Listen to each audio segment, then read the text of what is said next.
राम राम हरे हरे, हरे कृष्णा कृष्ण कृष्ण हरे हरे, हरे राम राम राम हरे हरे, हरे कृष्ण कृष्ण कृष्ण हरे हरे, हरे राम राम राम हरे हरे, हरे कृष्ण कृष्ण कृष्ण हरे हरे, हरे राम राम राम हरे हरे, हरे कृष्ण कृष्ण कृष्ण हरे हरे, हरे राम राम हरे हरे, हरे कृष्ण कृष्ण कृष्ण हरे हरे, हरे राम राम राम हरे हरे, हरे कृष्ण कृष्ण कृष्ण हरे हरे, हरे राम राम राम हरे हरे, हरे कृष्ण कृष्ण कृष्ण हरे हरे, हरे राम राम राम हरे हरे, हरे कृष्ण कृष्ण कृष्ण हरे हरे, हरे राम राम राम हरे हरे, हरे कृष्ण कृष्ण कृष्ण हरे हरे, हरे राम राम राम हरे हरे, हरे कृष्ण कृष्ण कृष्ण हरे हरे, हरे राम राम राम हरे हरे, हरे Krishna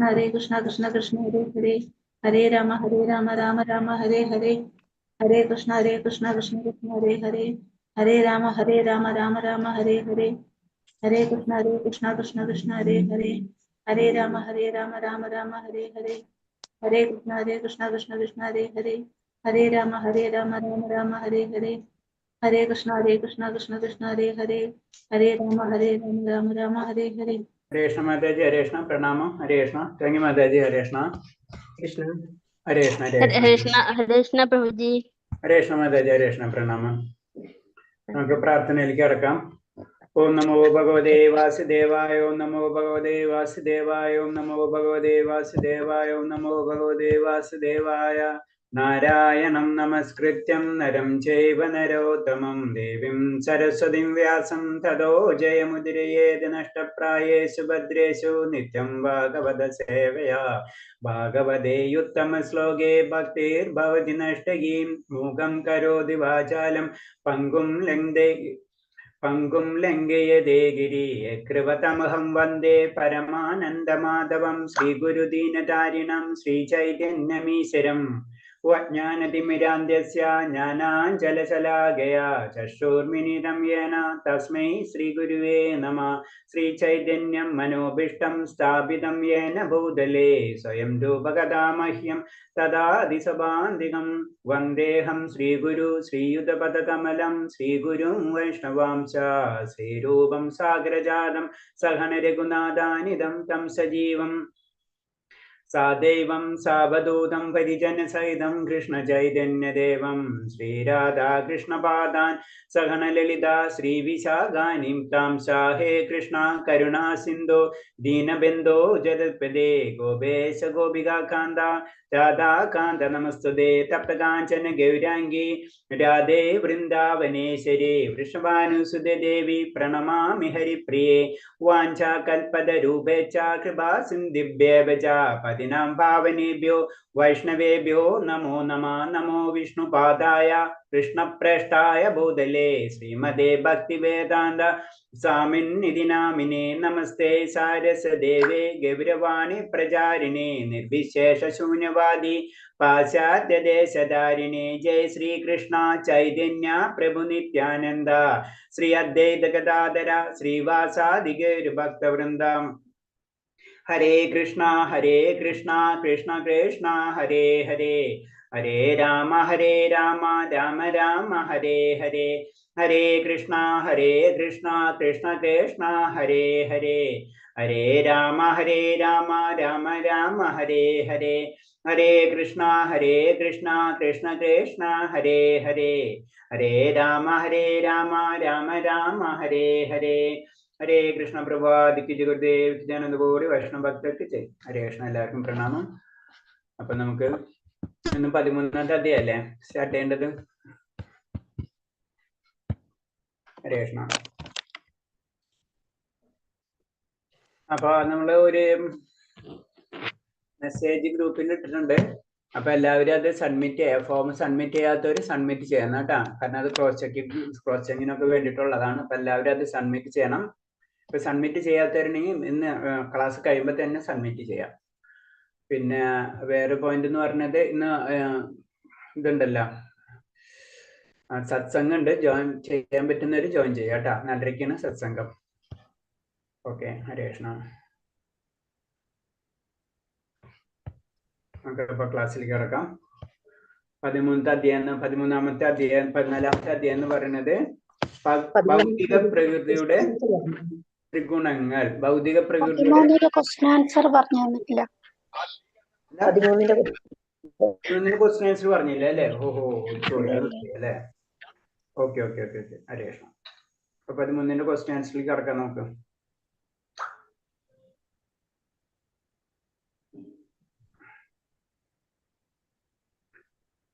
okay ആ പറഞ്ഞോളൂ. അർജുനന്റെ എന്തായിരുന്നു? ആരാ പറയുന്ന? ഒരാൾ പറയാ. ഹരേഷ്ണ ആരാ പറയാൻ ഉദ്ദേശിക്കുന്നത്? ആരാ പറയുന്നത്? ക്വസ്റ്റ്യൻസിന്റെ ആൻസേഴ്സ് ക്വസ്റ്റ്യൻസ് പറഞ്ഞിട്ട് ആരും എഴുതിട്ടില്ലേ? എഴുതിട്ടുണ്ടോ? അപ്പൊ ആരും എഴുതുന്നു? ആ കുഴപ്പമില്ല, നമുക്ക് നോക്കാം, കുഴപ്പമുള്ളതല്ല. ആരാ പറയണത്? ജലജമാതാജി എഴുതിട്ടുണ്ടോ? കുറച്ച് മാറ്റം എല്ലാവരും എപ്പോഴും നിഷമാതാജി എന്നല്ലേ വായിക്കണം, അതിനെ ഞാൻ ചോദിച്ചത്. എഴുതിട്ടുണ്ടോ? പിന്നെ ആരാ എഴുതിട്ടുള്ളത്?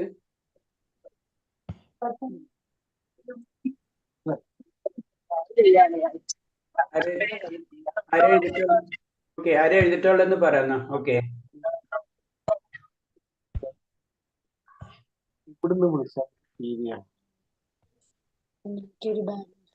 ആരും എഴുതിട്ടില്ല? എഴുതിയിട്ടുണ്ട്. ഓക്കെ, അപ്പൊ ശരി, സ്റ്റാർട്ട് ചെയ്തു. നിഷമൻ, നമ്മള് ട്രൈ ചെയ്യാം, നമുക്ക് പ്രശ്നമുള്ളതല്ല.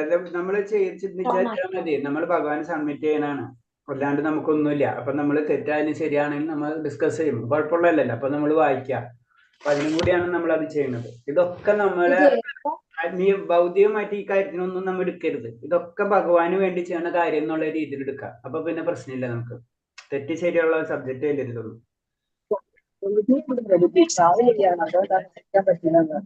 കുഴപ്പമില്ല. അപ്പൊ ആരെ നിഷമാതാജി വായിച്ചോളൂ. ഹരേഷ്ണ. ജലജമാതാജി വായിക്കണ്ട? ഇല്ല പ്രഭുജി, ശരിയല്ല. ഓക്കെ ഹരേഷ്ണ, കുഴപ്പമില്ല. അപ്പൊ നിഷമാതാജി വായിച്ചോളൂ. ബാക്കി എല്ലാവരും ഒന്ന് മ്യൂട്ട് ചെയ്യൂ കേട്ടാ, അല്ലെങ്കിൽ ഡിസ്റ്റർബ് ആവും. ഓക്കെ. ഒന്നാമത്തെ ക്വസ്റ്റ്യന് അർജുനന്റെ ചോദ്യങ്ങൾ എന്തെല്ലാമായിരുന്നു? അതില് ക്ഷേത്രം എന്താണ്, ക്ഷേത്രജ്ഞൻ ആരാണ്, പ്രകൃതി എന്ത്, പുരുഷൻ ആര്, അങ്ങനെയാണ് എഴുതിയത്. അതായത് ഇതിൽ പറയുന്നത് പ്രിയപ്പെട്ട കൃഷ്ണ, പ്രകൃതി, ക്ഷേത്രജ്ഞൻ, ജ്ഞാനത്തിന് വിഷയമായി ഭവിക്കുന്നത്, ഇവയെല്ലാം കുറിച്ചാണ് അറിയാൻ ആഗ്രഹമുണ്ട് എന്ന് പറഞ്ഞത്. അതില് ക്ലിയർ ആയിട്ട് ചോദിക്കുന്നുണ്ടല്ല. അർജുനൻ പറഞ്ഞു, അല്ലയോ പ്രിയപ്പെട്ട കൃഷ്ണ, പ്രകൃതി, പുരുഷൻ, ക്ഷേത്രം, ക്ഷേത്രജ്ഞൻ, ജ്ഞാനം, ജ്ഞാനത്തിന് വിഷയീഭവിക്കുന്നത്, ഇത്ര കാര്യമാണ് ചോദിച്ചത്. നേരിട്ട് അതിൽ തന്നെയുണ്ട് രണ്ടാമത്തേതില്. അതിന്റെ അപ്പൊ അതിന്റെ ചോദ്യം ചോദിക്കുന്നതിന് പ്രകൃതി, പുരുഷൻ, ക്ഷേത്രം, ക്ഷേത്രജ്ഞൻ, ജ്ഞാനം, ജ്ഞാനത്തിന് വിഷയീഭവിക്കുന്നത് എന്തെല്ലാമാണെന്ന് ആഗ്രഹമുണ്ട്. ഇനി ഓരോന്ന് പറഞ്ഞോളൂ. പിന്നെ ഭഗവാൻ പറയുന്ന ഉത്തരങ്ങൾ എന്തെല്ലാം? രണ്ടാമത്തെ ക്വസ്റ്റ്യൻ. ക്ഷേത്രം ഭൗതിക ശരീരമാണ്. 5 ഭൗതിക ഭൂതങ്ങൾ മനസ്സ്, ബുദ്ധി, അഹങ്കാരം എന്നിവയിൽ നിർമ്മിതമാണ്. സൂക്ഷ്മ സ്വഭാവങ്ങൾ, ഇന്ദ്രിയങ്ങൾ, ഇന്ദ്രിയാദർത്ഥങ്ങൾ എല്ലാം കൂടി ശരീരരൂപമാകുന്നു. അപ്പൊ അത് ക്ഷേത്രമായി. ഓക്കെ, ക്ഷേത്രം എന്ന് പറഞ്ഞാൽ ഭൗതിക പ്രകൃതി, പഞ്ചഭൂതങ്ങളും സൂക്ഷ്മ ശരീരങ്ങളും ചേർന്നതാണ് ശരീരം. ഓക്കെ, അതാണ് ക്ഷേത്രം. അടുത്തത് ക്ഷേത്രജ്ഞൻ സ്വഭാവത്തിൽ പുരുഷൻ, ശരീരത്തിൽ വസിക്കുന്ന ചൈതന്യ സത്തായ ആത്മാവാണ് ക്ഷേത്രജ്ഞൻ. ശരീരത്തിൽ വസിക്കുന്ന ചൈതന്യം, ആത്മാവാണ് ക്ഷേത്രജ്ഞൻ. ശരീരത്തിൽ വസിക്കുന്ന ചൈതന്യമാണ്. ശരീരത്തിൽ വസിക്കുന്ന ചൈതന്യം, ഒരു സെക്കൻഡ് ഞാൻ പറഞ്ഞോട്ട് മതി. ശരീരത്തിൽ വസിക്കുന്ന ചൈതന്യമാണ് ആത്മാവ്. ഓക്കെ, അടുത്തത് അതായത് ക്ഷേത്രജ്ഞൻ. അടുത്ത പറഞ്ഞോളൂ. ജ്ഞാനം അഹങ്കാരരാഹിത്യം, അഹിംസ, ശാന്തി, മനസ്സ് ശുദ്ധി, ഇന്ദ്രിയ നിഗ്രഹം, അനുഭവിക്കുന്ന എല്ലാ കാര്യങ്ങളെയും അനിവാര്യമെന്ന് തിരിച്ചറിയൽ. ജനനം, മരണം, ദുഃഖം എന്നിവയുടെ യഥാർത്ഥ സ്വഭാവം മനസ്സിലാക്കൽ. വേറെ ഇത് പറ്റേ അതിനെ കുറച്ചും കൂടി വ്യത്യാസപ്പെട്ട് പറയാം. ഞാനെന്ന് പറഞ്ഞു കഴിഞ്ഞാൽ ഇത്രേ ഉള്ളൂ, ആത്മാവിനെയും ശരീരത്തിനെയും പറ്റി അറിയുന്നതാണ് ജ്ഞാനം. ശരിക്കും പറഞ്ഞ ജ്ഞാനത്തിന്റെ ഒരു ഷോർട്ടാണ് അത്. നമുക്ക് വേണമെങ്കിൽ ഒരു ശ്ലോകത്തിൽ പറയുന്നുണ്ട് ഇതെല്ലാവരും ജ്ഞാനമല്ല എന്ന് പറഞ്ഞിട്ടുള്ള ആ ഡീറ്റെയിൽസ് മുഴുവനായിട്ട് എഴുതാം. ഒരു ഇതിൽ പറഞ്ഞില്ലേ, ഇതിന് 12 അല്ലെ, 8 തൊട്ട് 12 വരെയുള്ള ശ്ലോകങ്ങളാണ് കറക്റ്റ് അതിന്റെ ആൻസർ. പക്ഷെ നമുക്ക് അതിന് ഷോർട്ടായിട്ട് വേണമെങ്കിൽ എഴുതാം. എന്താണ്? മനസ്സിനെയും ശരീരത്തിന്റെയും ആത്മാവിനെയും കുറിച്ചുള്ള അറിവിനെയാണ് ജ്ഞാനം എന്ന് പറയുന്നത്. ഓക്കെ, അപ്പൊ അതില് വരുന്നതാണ് 8 തൊട്ട് 12 വരെയുള്ള ശ്ലോകങ്ങൾ. ആ ശ്ലോകത്തിൽ ക്ലിയർ ആയിട്ട് പറയുന്നുണ്ട് എന്താണ് വിനയം, ഗർവില്ലായ്മ, അഹിംസ, ക്ഷമ, ലാളിത്യം, അങ്ങനെ എഴുതി പറഞ്ഞ് ലാസ്റ്റ് എന്താ പറയുന്നത്? നിരപേക്ഷ സത്യത്തെ കുറിച്ച് അന്വേഷിക്കൽ എന്നിവയെല്ലാം ജ്ഞാനമാണെന്നും ഇവയില്ലാത്തുള്ളവ എല്ലാം അജ്ഞാനമാണെന്നും ഞാൻ പ്രഖ്യാപിക്കുന്നു. അപ്പൊ ഷോർട്ടായിട്ട് നമുക്ക് എന്ത് എഴുതാൻ പറ്റും? ശരീരത്തിനെയും ആത്മാവിനെയും കുറിച്ചുള്ള അറിവ്, അതിന് ജ്ഞാനം എന്ന് പറയാം. കുറച്ച് ഡീറ്റെയിൽ ആയിട്ട് എഴുതുമ്പോൾ 8 തൊട്ട് 12 വരെയുള്ള ശ്ലോകങ്ങളിൽ എല്ലാതും എഴുതിയിട്ടുണ്ട്. വിനയം, ഗർവില്ലായ്മ അങ്ങനെ എഴുതിയിട്ട് ലാസ്റ്റ് പരമതി നിരപേക്ഷ തത്വത്തെക്കുറിച്ചുള്ള അന്വേഷിക്കൽ എന്നിവ എല്ലാം ജ്ഞാനമാണെന്നും ഇവയില്ലാത്തവ ഉള്ളവ എല്ലാം അജ്ഞാനമാണെന്നും ഞാൻ പ്രഖ്യാപിക്കുന്നു. അപ്പൊ അങ്ങനെ എഴുതാം. അപ്പൊ രണ്ടും എഴുതി വയ്ക്കാം. ഡീറ്റെയിൽ നമ്മൾ ഷോർട്ടായിട്ട് പറയുമ്പോൾ ഇങ്ങനെ പറയാം, ലോങ് ആയിട്ട് പറയുമ്പോൾ അങ്ങനെ പറയാം. ഓക്കെ, അടുത്ത് അതില് പിന്നെ വേറെ ഉണ്ടല്ലോ. പിന്നെ അതിൽ ഞാൻ ഒരു സെക്കൻഡ് ഞാനൊന്ന് പറഞ്ഞോട്ടെ, ഒന്ന് ഡീറ്റെയിൽ ആയിട്ട് പറഞ്ഞോട്ടെ. പിന്നെ വരുന്നത് ക്ഷേത്രജ്ഞൻ തന്നെ നമുക്കറിയാം 2 വിധം ഉണ്ട്, നമ്മൾ പഠിച്ചിട്ടുണ്ട്. ക്ഷേത്രജ്ഞൻ തന്നെ 2 വിധം, ഒന്ന് നമ്മൾ ജീവാത്മാവ്, ഒന്ന് പരമാത്മാവ്. ഈ രണ്ടിനെയും ക്ഷേത്രജ്ഞൻ എന്ന് പറയും. ശരീരത്തിലുള്ള ജീവാത്മാവിനെയും ശരീരത്തിലുള്ള പരമാത്മാവിനെയും ക്ഷേത്രജ്ഞൻ എന്ന് പറയും. അപ്പൊ ക്ഷേത്രജ്ഞൻ 2 വിധമുണ്ട്. പിന്നെ പ്രകൃതി എന്ന് പറയുമ്പോ നമുക്കറിയാം ഭൗതിക പ്രകൃതി. ഭഗവാന്റെ തന്നെ ശക്തിയായിട്ടുള്ള ഭൗതിക പ്രകൃതി. അതായത് വേറൊരു രീതി പറഞ്ഞു കഴിഞ്ഞാൽ നമ്മ കാണുന്നതും കാണാത്തതുമായിട്ടുള്ള ഭഗവാന്റെ ശക്തി, അതിലാണ് നമ്മൾ നിലനിൽക്കുന്നത്. അപ്പൊ അതിലാണ് സൃഷ്ടി നടക്കുന്നത് എല്ലാവരും. ഇപ്പൊ പ്രകൃതി എന്ന് പറയുമ്പോൾ പ്രകൃതി പറയുമ്പോൾ സിമ്പിൾ ആയിട്ട് പറയുമ്പോ ഭൗതിക പ്രകൃതി എന്ന് എഴുതാം. അപ്പൊ അത് ക്ലിയർ ആവും. പ്രകൃതി എന്ന് പറഞ്ഞാൽ ഭൗതിക പ്രകൃതി. അപ്പൊ ഭൗതികം എന്നുള്ള വേർഡ് അവിടെ വന്നു, അതാണ് ഭൗതിക പ്രകൃതി. പിന്നെ പുരുഷൻ എന്ന് പറയുമ്പോൾ ശരിക്കും എന്താണ്? പ്രകൃതി പുരുഷൻ എന്ന് പറയുമ്പോൾ ജനറൽ ആയിട്ട് പരമാത്മാവിനെ സൂചിപ്പിക്കുന്നതാണ് പുരുഷൻ. പിന്നെ ജ്ഞാനത്തിനെ വിഷയീഭവിക്കുന്നത്. അപ്പൊ ജ്ഞാനത്തിനെ വിഷയീഭവിക്കുക എന്ന് പറഞ്ഞത് എന്താണ്? ഭഗവാനെ പറ്റിയിട്ടുള്ള അറിവ്, അതാണ് ജ്ഞാനത്തിന് വിഷയീഭവിക്കുന്നു പറഞ്ഞത്. ഓക്കെ, ജ്ഞാനത്തിന് എന്താണ് കാരണം? അതാണ് ജ്ഞാനത്തിന് വിഷയീഭവിക്കുക. അതെന്താണ്? ഭഗവാനെ പറ്റിയിട്ടുള്ളത്. ഇതാണ് അത്രയും ചോദ്യങ്ങൾ. ഓക്കെ, ഞാൻ അടുത്ത് പറഞ്ഞോളൂ. ശരീരത്തിലെ 24 ഘടകങ്ങൾ എന്തെല്ലാം അല്ലെ? ശരീരത്തിന്റെ 24 ഘടകങ്ങൾ വിശദമായിട്ട് തന്നിട്ടുണ്ട് ഒരിടത്ത്. നമുക്ക് എത്രാമത്തെ ശ്ലോകമാണ് ഓർമ്മയുണ്ടോ? എത്രാമത്തെ ശ്ലോകത്തിന്റെ ഒരു ഭാവാർത്ഥമായിട്ട് പറഞ്ഞിട്ടുണ്ട്.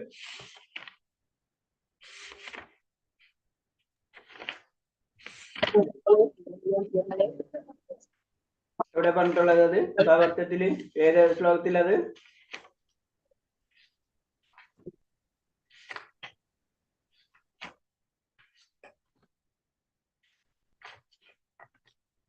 എഴുതിട്ടില്ല ആരും?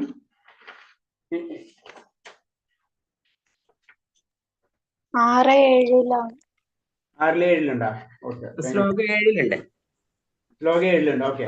ശ്ലോകം 7 ഡീറ്റെയിൽ ആയിട്ട് എഴുതിയിട്ടുണ്ട്. അതിലെ ഒന്നാമത്തേത് ഭൂമി, അതായത് പഞ്ചഭൂതങ്ങൾ. ഒന്നാമത്തെ ഭൂമി, ജലം, അതായത് 7 ഭാവാർത്ഥത്തിലുണ്ട്. കറക്റ്റായിട്ട് എഴുതിയിട്ടുണ്ട്. അതിൽ എല്ലാ ഡീറ്റെയിൽ ആയിട്ട് എഴുതിയിട്ടുണ്ട്. അപ്പൊ മുഴുവൻ ഇപ്പൊ നോട്ട് ചെയ്യേണ്ട ആവശ്യമില്ല. 7 ഭാവാർത്ഥ ശ്ലോകം 7 ഭാവാർത്ഥം എന്ന് എഴുതിയാൽ മതി.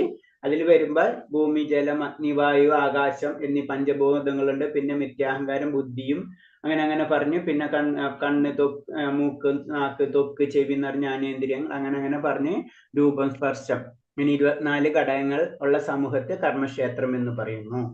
24 മൂലകങ്ങള് 7ാമത്തെ ശ്ലോകത്തിന്റെ ഭാവാർത്ഥത്തിൽ വിശദമായിട്ട് പറഞ്ഞിട്ടുണ്ട്. ഹരേ കൃഷ്ണ.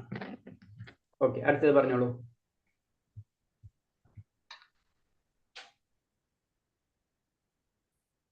ഭൗതിക പ്രകൃതിയുടെ ത്രിഗുണങ്ങളുടെ യജമാനൻ ആരാണ്? ഭഗവാൻ. ഓക്കെ. ജീവാത്മാവിന്റെ ശരീരത്തെ അവബോധത്തെ പ്രകാശമാക്കുന്നത് എന്തിനോട് ഉപമിച്ചിരിക്കുന്നു? എന്തിനാണ് ഉപമിച്ചിരിക്കുന്നത്? ജീവാത്മാവിന്റെ ശരീര അവബോധത്തെ പ്രകാശമാക്കുന്നത് എന്തിനോട് ഉപമിച്ചിരിക്കുന്നു? എന്താണ്? സൂര്യനോടല്ല ഉപമിച്ചിരിക്കുന്നത്. നമ്മൾ അങ്ങനെയല്ല വായിച്ചത്. എന്തിനോട് ഉപമിച്ചിരിക്കുന്നത്? ഉപമയല്ലേ ചോദിച്ചത് അല്ലേ? എന്നിട്ട് നമ്മൾ പറഞ്ഞല്ലേ അത്?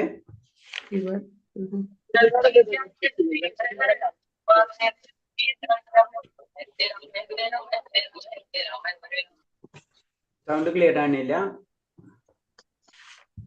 ഇതിനോട് ഉപമിച്ചിരിക്കുന്നത് അത് നമ്മളെതിലെ വായിച്ചാണല്ലേ എന്നല്ലേ പറഞ്ഞല്ലേ? അതെ, സൂര്യനോട് ഉപമിച്ചിരിക്കുന്നു. കാരണം സൂര്യൻ ഉണ്ടെങ്കിലോ ഭൗതിക പ്രകൃതിയിലുള്ള എല്ലാ ശരീരത്തിലും ജീവാത്മാക്കൾക്കും നമുക്ക് നിലനിൽപ്പ് എന്താണ്? സൂര്യനാണ് അല്ലെ? സൂര്യന്റെ പ്രകാശമാണ്. സൂര്യൻ ഇല്ലാന്ന് വെച്ചാൽ നമ്മളില്ല. അതുപോലെയാണ് ജീവാത്മാവില്ലെങ്കിൽ ശരീരമില്ല എന്ന് പറഞ്ഞത്. ഓക്കെ, കഴിഞ്ഞില്ലേ ഹരികൃഷ്ണ? ഓക്കെ, നമുക്ക് ഇനി 14ാമത്തെ ശ്ലോകത്തിലേക്ക് അധ്യായത്തിൽ കടക്കാം. ഓം നമോ ഭഗവതേ വാസുദേവായ. ഓം നമോ ഭഗവതേ വാസുദേവായ. ഓം നമോ ഭഗവതേ വാസുദേവായ. ഭൗതികപ്രയുടെ ത്രിഗുണങ്ങൾ. ശ്രീ ഭഗവാനുവാച. അതിൽ പറയുന്നത് പരം ഭൂയ പ്രവിശാമി ജ്ഞാനാനം ജ്ഞാനമുത്തമം യജ്ഞാത്മുനിയ സർവ പരം സിദ്ധിമിതോ ഗതഹം. പരമദീപത്തം പറഞ്ഞു, ഏതൊന്നറിഞ്ഞിട്ടുള്ളത് കൊണ്ടാണ് ഋഷിമാരെല്ലാം തികഞ്ഞ പരിപൂർണം നേടിയിട്ടുള്ളത്. സർവോത്കൃഷ്ടമായ പരമജ്ഞാനത്തെ പറ്റി ഞാൻ വീണ്ടും നിന്നോട് പറഞ്ഞു തരാം. അപ്പൊ വീണ്ടും ഭൗതിക പ്രകൃതി ത്രിഗുണങ്ങളെ പറ്റി സ്റ്റാർട്ട് ചെയ്യണം. അപ്പൊ നമുക്കറിയാം ഭൗതിക പ്രകൃതി ത്രിഗുണങ്ങൾ നമുക്ക് ജനറൽ ആയിട്ട് അറിയാം അല്ലെ? ഇതാണ് സത്ത്, രജസ്, തമോ. ഇങ്ങനെ 3 ഗുണങ്ങളാണ് ഭൗതിക പ്രകൃതിക്കുള്ളത്. ഈ 3 ഗുണങ്ങളായിട്ടാണ് ബന്ധപ്പെട്ടാണ് നമ്മളെ നിലനിൽപ്പ് തന്നെ. ചിലപ്പോൾ രജോ ഗുണിലേക്ക് പോകും, ചിലപ്പോൾ തമോ ഗുണത്തിലേക്ക് പോകും, ചിലപ്പോൾ മിക്സ് ആവുന്നതൊക്കെ അങ്ങോട്ടും ഇങ്ങോട്ടും. ചിലപ്പോൾ കാലത്ത് തമോ ആയിരിക്കും, വൈകിട്ട് രജോ ഒക്കെ വരും, അങ്ങോട്ടും ഇങ്ങോട്ടൊക്കെ മാറിയിരിക്കും. അപ്പൊ പറയണെന്ന് വെച്ച് കഴിഞ്ഞാൽ ഇതറിഞ്ഞ വ്യക്തി എന്താണ് ഭൗതിക പ്രകൃതിയുടെ ക്വാളിറ്റി. ഒരു ഗ്ലാസ് വെള്ളം എടുത്തു കഴിഞ്ഞാൽ ആ വെള്ളത്തിൽ ആ ഗ്ലാസ് വെള്ളത്തിൽ നമുക്കൊരു ഗ്ലാസ് വെള്ളം തന്നു, നമ്മളത് കുടിക്കുന്നതല്ലാണ്ട് നമുക്ക് അറിയില്ല അതിനെപ്പറ്റി. ശരിക്കും അറിവുള്ള വ്യക്തികളുണ്ടാണ് ആ വെള്ളത്തിൽ എന്തൊക്കെ വിറ്റാമിൻസ് ഉണ്ട്, മിനറൽസ് ഉണ്ട് എന്നൊക്കെ അറിയാൻ പറ്റും അല്ലെ? എന്നത് പറഞ്ഞ പോലെ ഈ ഭൗതിക പ്രകൃതിയിൽ എന്താണുള്ളതെന്ന് അറിഞ്ഞ വ്യക്തികളാണ് ഋഷിമാര്. അതാണ് ഏതെന്നുകൊണ്ട് ആ ഋഷിമാരെല്ലാം തികഞ്ഞ പരിപൂർണം നേടിയിട്ടുള്ളത്. സർവകൃഷ്ടമായ ആ പരമജ്ഞാനത്തെ പറ്റി ഞാൻ നിന്നോട് പറഞ്ഞു തരാം. ഇപ്പൊ നമ്മളൊരു ഗ്ലാസ് വെള്ളം കുടിക്കണം എന്ന് വെച്ച് കഴിഞ്ഞാൽ നമുക്കറിയാം അതിൽ ചില സ്ഥലത്ത് നല്ല മിനറൽസ് ഉണ്ടാവും അല്ലെ? അപ്പൊ ആ വെള്ളം കുടിച്ചാൽ ശരീരത്തിന് നല്ലതാണെന്ന് പറയും. ഇപ്പൊ നമ്മൾ പറയില്ലേ, ഹിമാലയം ആ സ്ഥാനങ്ങളിൽ നിന്നൊക്കെ വെള്ളം കൊണ്ടുവന്നിട്ട് അവിടെ വിൽക്കുന്നത് പരസ്യമൊക്കെ കാണാറുണ്ട്. അവിടുത്തെ വെള്ളം നല്ല വെള്ളം എന്നൊക്കെ പറഞ്ഞു, മിനറൽസ് കൂടുതലെന്നൊക്കെ പറഞ്ഞ പോലെ. അപ്പൊ അതേപോലെ തന്നെ ശരിക്കും ഭൗതിക പ്രകൃതിയിൽ എന്താണുള്ളതെന്ന് അറിഞ്ഞിട്ടുള്ളവരാണ് ഋഷിമാർ. അതെന്താണെന്ന് ഞാൻ നിനക്ക് പറഞ്ഞു തരാം. ഭൗതിക പ്രകൃതി എന്നാൽ എന്താണ് എന്നാണ് പറയുന്നത്. അപ്പൊ വിനയപൂർവ്വം അറിവ് നേടുന്നവർക്ക് ഭൗതിക ബന്ധനങ്ങളിൽ നിന്ന് മോചനം നേടാൻ കഴിയുമെന്ന് 13 അധ്യായത്തിൽ വ്യക്തമായി പ്രതിപാദിച്ചിട്ടുണ്ട്. അപ്പൊ അതിലൊന്നും കൂടെ പറയാണ്, നമ്മൾ എന്താണ് നമ്മൾ എന്തൊരു നോളജ് അല്ലെ നമ്മൾ ഗ്രഹിക്കണമെങ്കിൽ നമുക്ക് ഏത് ആദ്യം വേണത്? വിനയമാണ്. തത്വതി പ്രണിപാതേന പരിപ്രശ്നേയ സേവ ഉപദേശാന്തി ജ്ഞാനി നാസ്യസ് ദർശനം എന്ന് വളരെ സിമ്പിൾ ആയിട്ട് ഏറ്റവും ഇമ്പോർട്ടന്റ് ശ്ലോകമാണ് അത്. ഒരു ഗുരുവിനെ അല്ലെങ്കിൽ എന്താണ് ആരെയായാലും നമുക്ക് അറിവ് നേടണമെങ്കിൽ നമ്മൾ വിനയത്തോടു കൂടിയാണ് കൈകാര്യം ചെയ്യേണ്ടതെന്ന് ക്ലിയർ ആയിട്ട് പറഞ്ഞു തരാണ്. അപ്പൊ എന്താണ് ഇതും എന്താണ് ഈ ഒരു നോളജ് കിട്ടണമെങ്കിൽ തന്നെ ഏത് ഭൗതിക പ്രകൃതി എന്താണെന്ന് നമ്മൾ അറിയാൻ വേണ്ടി വീണ്ടും പരമാത്മാവിനെ അല്ലെങ്കിൽ ഗുരുവിനെ നമ്മൾ ആശ്രയിക്കേണ്ടതേ വരും. അപ്പൊ ഗുരു ഇല്ലാതെയും പരമാത്മാവില്ലാതെയും നമുക്ക് ഭൗതിക പ്രകൃതി എന്താണെന്ന് അറിയാൻ പറ്റില്ല. എത്ര സയൻസ് പരമായിട്ടുള്ള എത്ര കാര്യങ്ങൾ വെച്ച് നോക്കിയാലും ഭൗതിക പ്രകൃതി ഭൗതികമായിട്ടേ മനസ്സിലാവുള്ളൂ, ആത്മീയമായിട്ടത് മനസ്സിലാകില്ല എന്നാണ് പറഞ്ഞു തരുന്നത്. ആ പ്രകൃതിയുടെ ത്രിഗുണങ്ങൾ എന്തെല്ലാമാണെന്നും അവ എങ്ങനെ പ്രവർത്തിക്കുന്നുമെന്ന് ആത്മാവിനെ അവ കുടുക്കിൽപ്പെടുത്തുന്നതും മോചിപ്പിക്കുന്നതും ഏത് വിധേയമാണെന്നും ഈ അധ്യായത്തിൽ പരമപുരുഷൻ വിവരിക്കുന്നു. അപ്പൊ ഇത് ഈ ഭൗതിക പ്രകൃതി എന്താണെന്നും അതിൻ്റെ ഉള്ളിലാണ് നമ്മൾ പെട്ടിരിക്കുന്നത് അല്ലെ? നമ്മുടെ ആത്മാവ് നമ്മൾ ഇതിൻ്റെ ഉള്ളിൽ പെട്ടിരിക്കുകയാണ്. അപ്പൊ ഈ പെട്ടത് നമ്മളെ ആത്മാവ് എങ്ങനെ പെട്ടതും ഇതിനെങ്ങനെ മോചിപ്പിക്കാം എന്നുള്ള കാര്യങ്ങളാണ് ഈ അധ്യായത്തിൽ നമുക്ക് പറഞ്ഞു തരുന്നത്. ഇത് അറിഞ്ഞ വ്യക്തിക്ക് അല്ലെ, നമ്മളൊരു കുടുക്കി ചെന്ന് പെട്ട് നമ്മൾ കിണറ്റിൽ വീണ് അല്ലെ കുളത്തിൽ വീണ് നമുക്ക് നീന്താൻ അറിയണമെങ്കിൽ കുഴപ്പമില്ല എന്നത് പറഞ്ഞ പോലെ ഈ അറിവ് ഉണ്ടായി കഴിഞ്ഞാൽ എന്താണ് അതിൽ നീന്തി രക്ഷപ്പെടാം. അപ്പൊ അതേപോലെ തന്നെ ഭൗതികമായിട്ടുള്ള കാര്യത്തിൽ നിന്ന് നമ്മൾ രക്ഷപ്പെടണമെങ്കിൽ എന്താണ് അത് എന്താണെന്ന് അറിയണം. നമുക്ക് അല്ലെങ്കിൽ മനസ്സിലാവില്ല. അപ്പൊ അതെന്താണെന്ന് പറഞ്ഞു തരാണ് പറയുന്നത്. ഇതം ജ്ഞാനമുപാശ്രിത മമാസാദ ധർമ്മമാഗത സർവോ അഭി നവജായതേ പ്രളയാത്ന വെദ്ധിച്ച. ഈ ജ്ഞാനത്തിൽ ഉറച്ചു നിൽക്കുന്നത് കൊണ്ട് എന്റേതിന് സമാനമായ അതീന്ദ്ര ഭാവത്തെ പ്രാപിക്കാൻ കഴിയും. പ്രളയകാലത്തെ ആകുല ചിത്തനും ആകില്ല. അപ്പൊ പറയണം ഈ ജ്ഞാനം. അപ്പൊ എന്താണ് ഭൗതിക ലോകം എന്താണ് എന്ന് മനസ്സിലാക്കിയിട്ടുള്ള വ്യക്തി തീർച്ചയായിട്ടും അടുത്ത ലെവലിലേക്ക് കയറും. അതാണ് ഈ ശ്ലോകം കൊണ്ട് ഉദ്ദേശിക്കുന്നത്. അങ്ങനെ അടുത്ത ഒരു ലെവലിലേക്ക് ഉയർന്നു കഴിഞ്ഞാൽ എന്താണ് ഓട്ടോമാറ്റിക് ആയിട്ട് ആത്മീയ ലോകത്തിലേക്ക് ഉയരും. ആത്മീയ ലോകത്തിലേക്ക് ഉയർന്നു കഴിഞ്ഞാൽ ആ വ്യക്തി പിന്നെ നമുക്കറിയാം, കാരണം ആ വ്യക്തി പിന്നെന്താണ് ജനിക്കുകയില്ല മരിക്കുകയില്ല, ആ അവസ്ഥയിൽ വന്ന് നിൽക്കും എന്നാണ് പറയുന്നത്. അപ്പൊ എന്താണ് നമുക്ക് വേറെ രീതി പറയുമ്പോൾ എന്താണ് എന്റേതിന് സമാനമായ അതീന്ദ്ര ഭാവത്തെ പ്രാപിക്കാൻ പറ്റും. എന്നേതിന് സമാനമായ എന്നാണ്, അല്ല എന്നെ പോലെ ആവുന്നല്ല പറഞ്ഞത്. അതൊക്കെയാണ് ശ്രദ്ധിക്കേണ്ട പോയിന്റുകൾ. അപ്പൊ എന്നേൽ പോലെ അത്രയും നമ്മൾ അതീന്ദ്ര അവസ്ഥയിലേക്ക് നമുക്ക് കടക്കാൻ കഴിയും. അതായത് നമ്മുടെ പരിശുദ്ധി ഭഗവാന്റെ പരിശുദ്ധിയോടെ എത്തേണ്ട രീതിയിലേക്ക് നമുക്ക് ഉയരാൻ കഴിയും. അപ്പോ നമ്മൾ ഈ ത്രിഗുണങ്ങൾ എന്താണെന്ന് നമുക്ക് മനസ്സിലായി കഴിഞ്ഞാൽ, ഞാനത് പറഞ്ഞു, പരമശിവന് 74%, ബ്രഹ്മാവിന് 78%, 100% ഭഗവാനാണെങ്കിൽ 84% പരമശിവനുണ്ട്. ആ പരിശുദ്ധി ഭഗവാന്റെ ഭഗവാനിലേക്ക് എത്തേണ്ട പരിശുദ്ധി 100% ആണെങ്കിൽ 84% മഹാദേവൻ, 78% ബ്രഹ്മാവ് പറഞ്ഞു. നമ്മളൊക്കെ അതിനേലും ചിലപ്പോൾ നമ്മൾ 1, 2, 3, 4 ഉണ്ടാവും നമ്മുടെ പെർസെന്റേജ് പരിശുദ്ധിയിൽ. അപ്പൊ പറഞ്ഞു അങ്ങനെ അത് മനസ്സിലാക്കി കഴിഞ്ഞാൽ ആ വ്യക്തി എന്നോട് എന്റേതിന് സമാനമായ അതീന്ദ്ര ഭാവത്തെ പ്രാപിക്കും. തികഞ്ഞ അധ്യാത്മജ്ഞാനം ലഭിച്ച മനുഷ്യൻ ഗുണം കൊണ്ട് പരമദിവ്യത്വ പുരുഷനോട് തുല്യമാകും. അതാണ് പറഞ്ഞത്. അത് നമ്മൾ അതും പഠിക്കും. നമ്മൾ പറഞ്ഞിട്ടില്ല എന്നുണ്ട്. മുക്തി 5 തരം മുക്തികളെ പറ്റി പറയുന്നുണ്ട്. അത് മുക്തിയിൽ വരുന്നതാണ്. നമ്മൾ ഭൗതിക ലോകത്തിൽ നിന്ന് കടന്നു കഴിഞ്ഞാൽ നമുക്ക് എന്താ സംഭവിക്കുക? അപ്പൊ അതിൽ തന്നെ പല ലെവലുകളുണ്ട്. ഒരെണ്ണത്തില് ഭഗവാന്റെ രൂപം തന്നെ കിട്ടും. ഭഗവാന്റെ രൂപം എന്ന് പറയുമ്പോൾ ഭഗവാന്റെ ചതുർഭുജ രൂപം അതായിരിക്കും. നമ്മൾ ആത്മീയ ലോകത്തിലേക്ക് കടക്കുമ്പോൾ നമുക്ക് കിട്ടുന്ന രൂപം എന്ന് പറഞ്ഞത് ചതുർഭുജ രൂപമാണ്. കാരണം എന്താണ്? ഭഗവാന്റെ അംശമാണ്, പരമാത്മാവിൽ നിന്നാണ്, അല്ലെ? പരമാത്മാവിന്റെ അംശം നമ്മളേക്കുള്ള ഉള്ളതാണ് പരമാത്മാവിന്റെ രൂപം. എവിടെ എത്തുമ്പോ? ആത്മീയ ലോകത്തിൽ എത്തുമ്പോ. അതാണ് പറഞ്ഞത് എന്നെ പോലുള്ള ആ രൂപം അല്ലെങ്കിൽ എന്നോട് തുല്യമായി തീരുമെന്ന് പറഞ്ഞത്. ഭഗവാൻ അതിന്റെ മുകളിലാണ്. ഇത് ചതുർഭുജ രൂപം. അതാണ് സ്വരൂപമുക്തി എന്ന് പറഞ്ഞു. ഭഗവാന്റെ രൂപം തന്നെ ലഭിക്കും. ത്രിഗുണാതീതമാത്ത ജ്ഞാനത്തെയാണ് അതീന്ദ്ര ജ്ഞാനം എന്ന് പറഞ്ഞു. അതീന്ദ്ര ജ്ഞാനം നമ്മൾ പറയപ്പെടും. അത് ഇന്ദ്രിയങ്ങൾക്ക് അപ്പുറമുള്ള ജ്ഞാനം. ഈ ഐതീന്ദ്രിയക്ക് അപ്പുറമുള്ള ജ്ഞാനം എന്ന് പറയുന്നത് വളരെ സിമ്പിൾ ആയിട്ട് പറഞ്ഞു കഴിഞ്ഞാൽ എന്താണ്? അത് ഭൗതിക മുക്തി. അതാണ് അതീന്ദ്ര ജ്ഞാനം എന്ന് പറയുന്നത്. അതീന്ദ്ര ജ്ഞാനസ്ഥന ജീവാത്മാ പരമപുരുഷന്റെ നിലവാരത്തിൽ എത്തിച്ചേരുന്നു. അപ്പൊ അതീന്ദ്ര അവസ്ഥയ്ക്ക് എത്തിയ വ്യക്തി എന്താണ്? പരിശുദ്ധാവണം.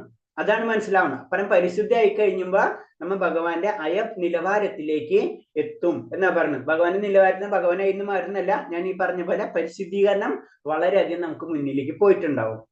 ഈ ഭൗതിക ലോകത്തുള്ളതുപോലെ ആധ്യാത്മിക ലോകത്തിലുമുണ്ട് വൈവിധ്യം.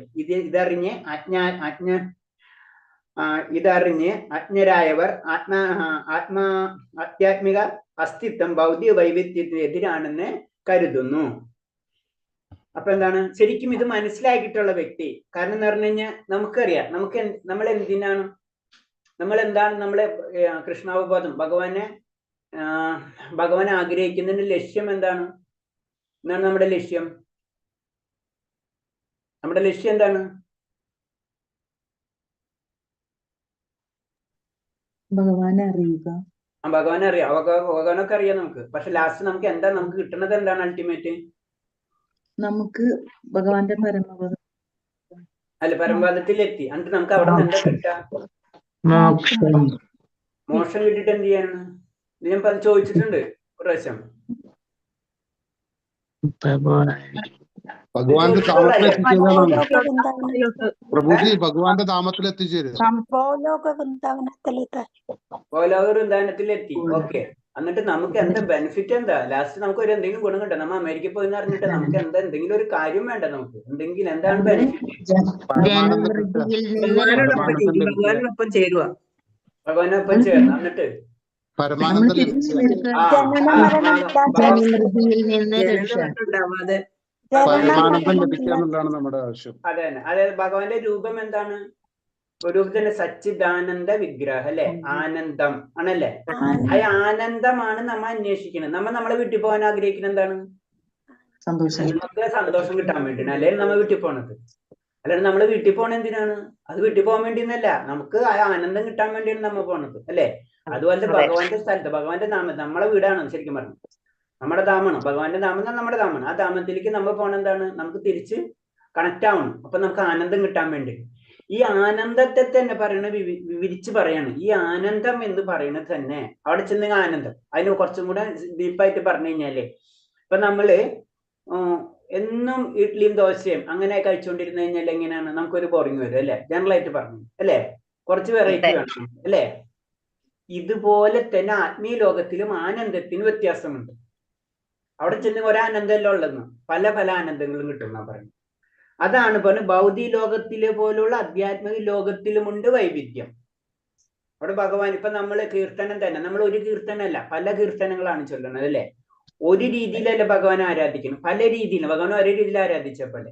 അപ്പൊ ആത്മീയ ലോകത്തിലും ഭൗതിക ലോകത്തിലെ പോലെ വൈവിധ്യമുണ്ട്. വൈവിധ്യം ഉണ്ടായാലേ നമുക്ക് ആനന്ദം കിട്ടുള്ളൂ, അല്ല നമുക്ക് ആനന്ദം കിട്ടില്ല അല്ലെ? നമുക്കിപ്പോ ഒരേ രീതിയിൽ തന്നെ എന്നും ഒരേ ജീവിത രീതി എന്ന് കാലത്ത് എന്റെ കുളിച്ച് ഇങ്ങനെ അങ്ങനെ ആയിക്കഴിഞ്ഞാൽ നമുക്ക് ആനന്ദം ഒരേ ഡ്രസ്സിന് കിട്ടൂല. നമുക്ക് വെറൈറ്റി വേണം നമുക്ക് എപ്പോഴും അല്ലെ? നമ്മളെ സാധാരണ ഭൗതിക രീതിയിൽ നമുക്ക് ആനന്ദം എന്ന് പറഞ്ഞ വെറൈറ്റിയാണ്.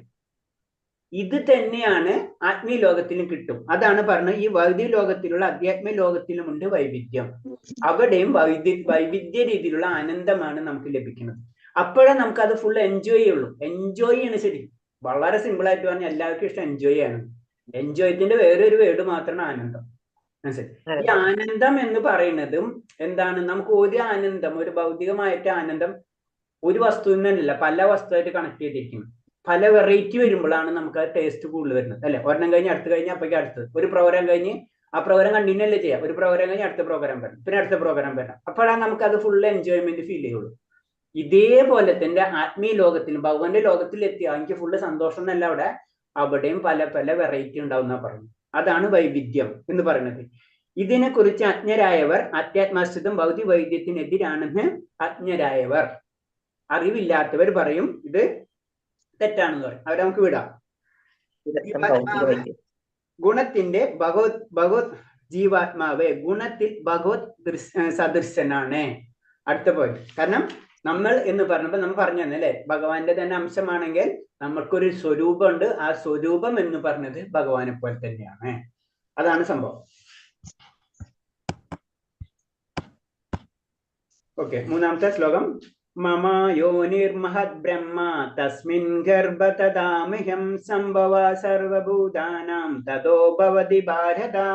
അല്ലയോ ഭരത, ബ്രഹ്മ എന്ന് പറയുന്ന സമഗ്ര ഭൗതിക സത്തയത്ര ജനനത്തിന് കാരണം. അതിൽ എന്നിൽ നിന്ന് ഗർഭം ധരിച്ച് സകല ജീവികൾക്കും ജന്മം കൊടുക്കുന്നു.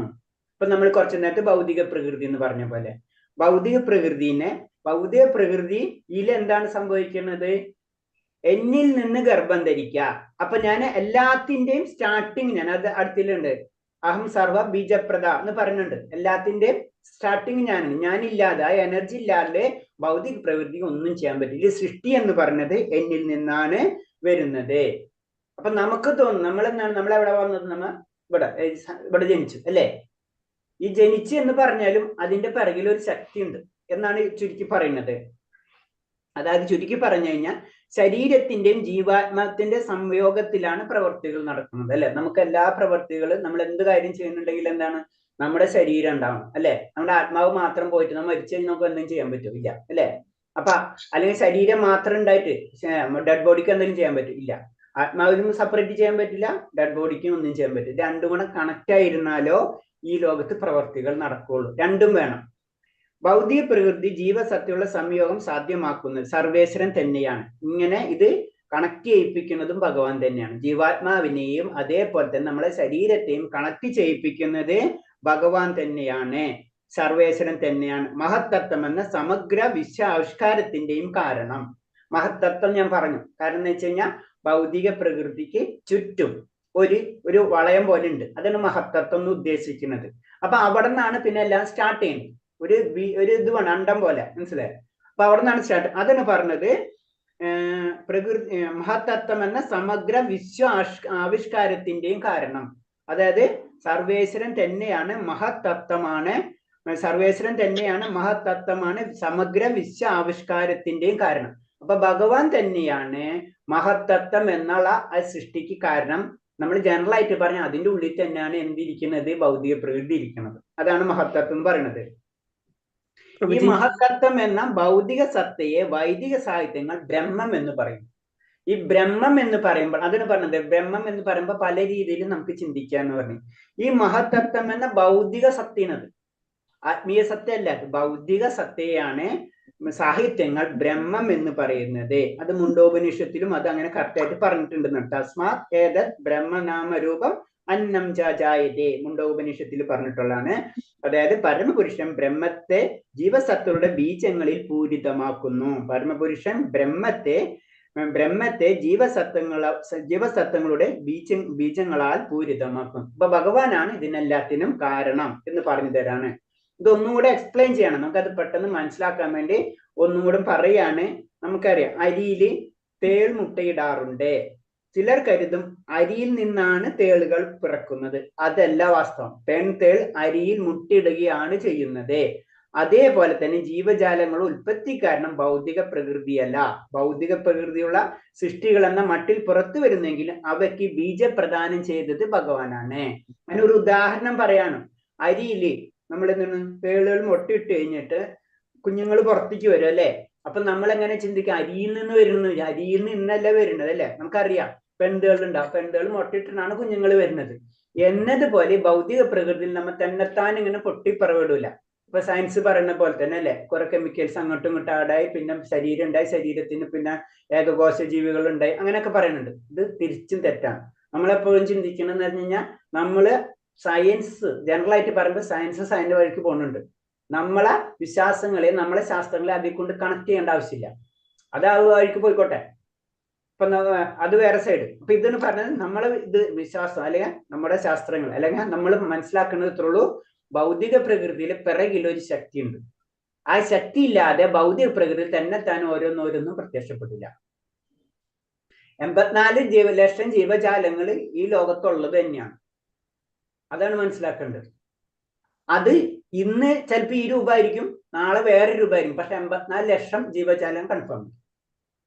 അപ്പൊ അതിൽ ശരീര പരിണാമ നമ്മളന്ന് പറഞ്ഞ പോലെ തന്നെ പരിണാമ സിദ്ധാന്തങ്ങളൊക്കെ വന്നു എന്നൊക്കെ പറഞ്ഞാലും പരിണാമം അപ്പൊ പിന്നെ എന്താണ് ഇപ്പൊ മാറാത്തത്? അങ്ങനെ പല ക്വസ്റ്റ്യൻസിൽ. അപ്പൊ അതിലേക്കൊന്നും നമുക്ക് അറിയണം. 84 ലക്ഷം ജീവജാലങ്ങളുണ്ട്.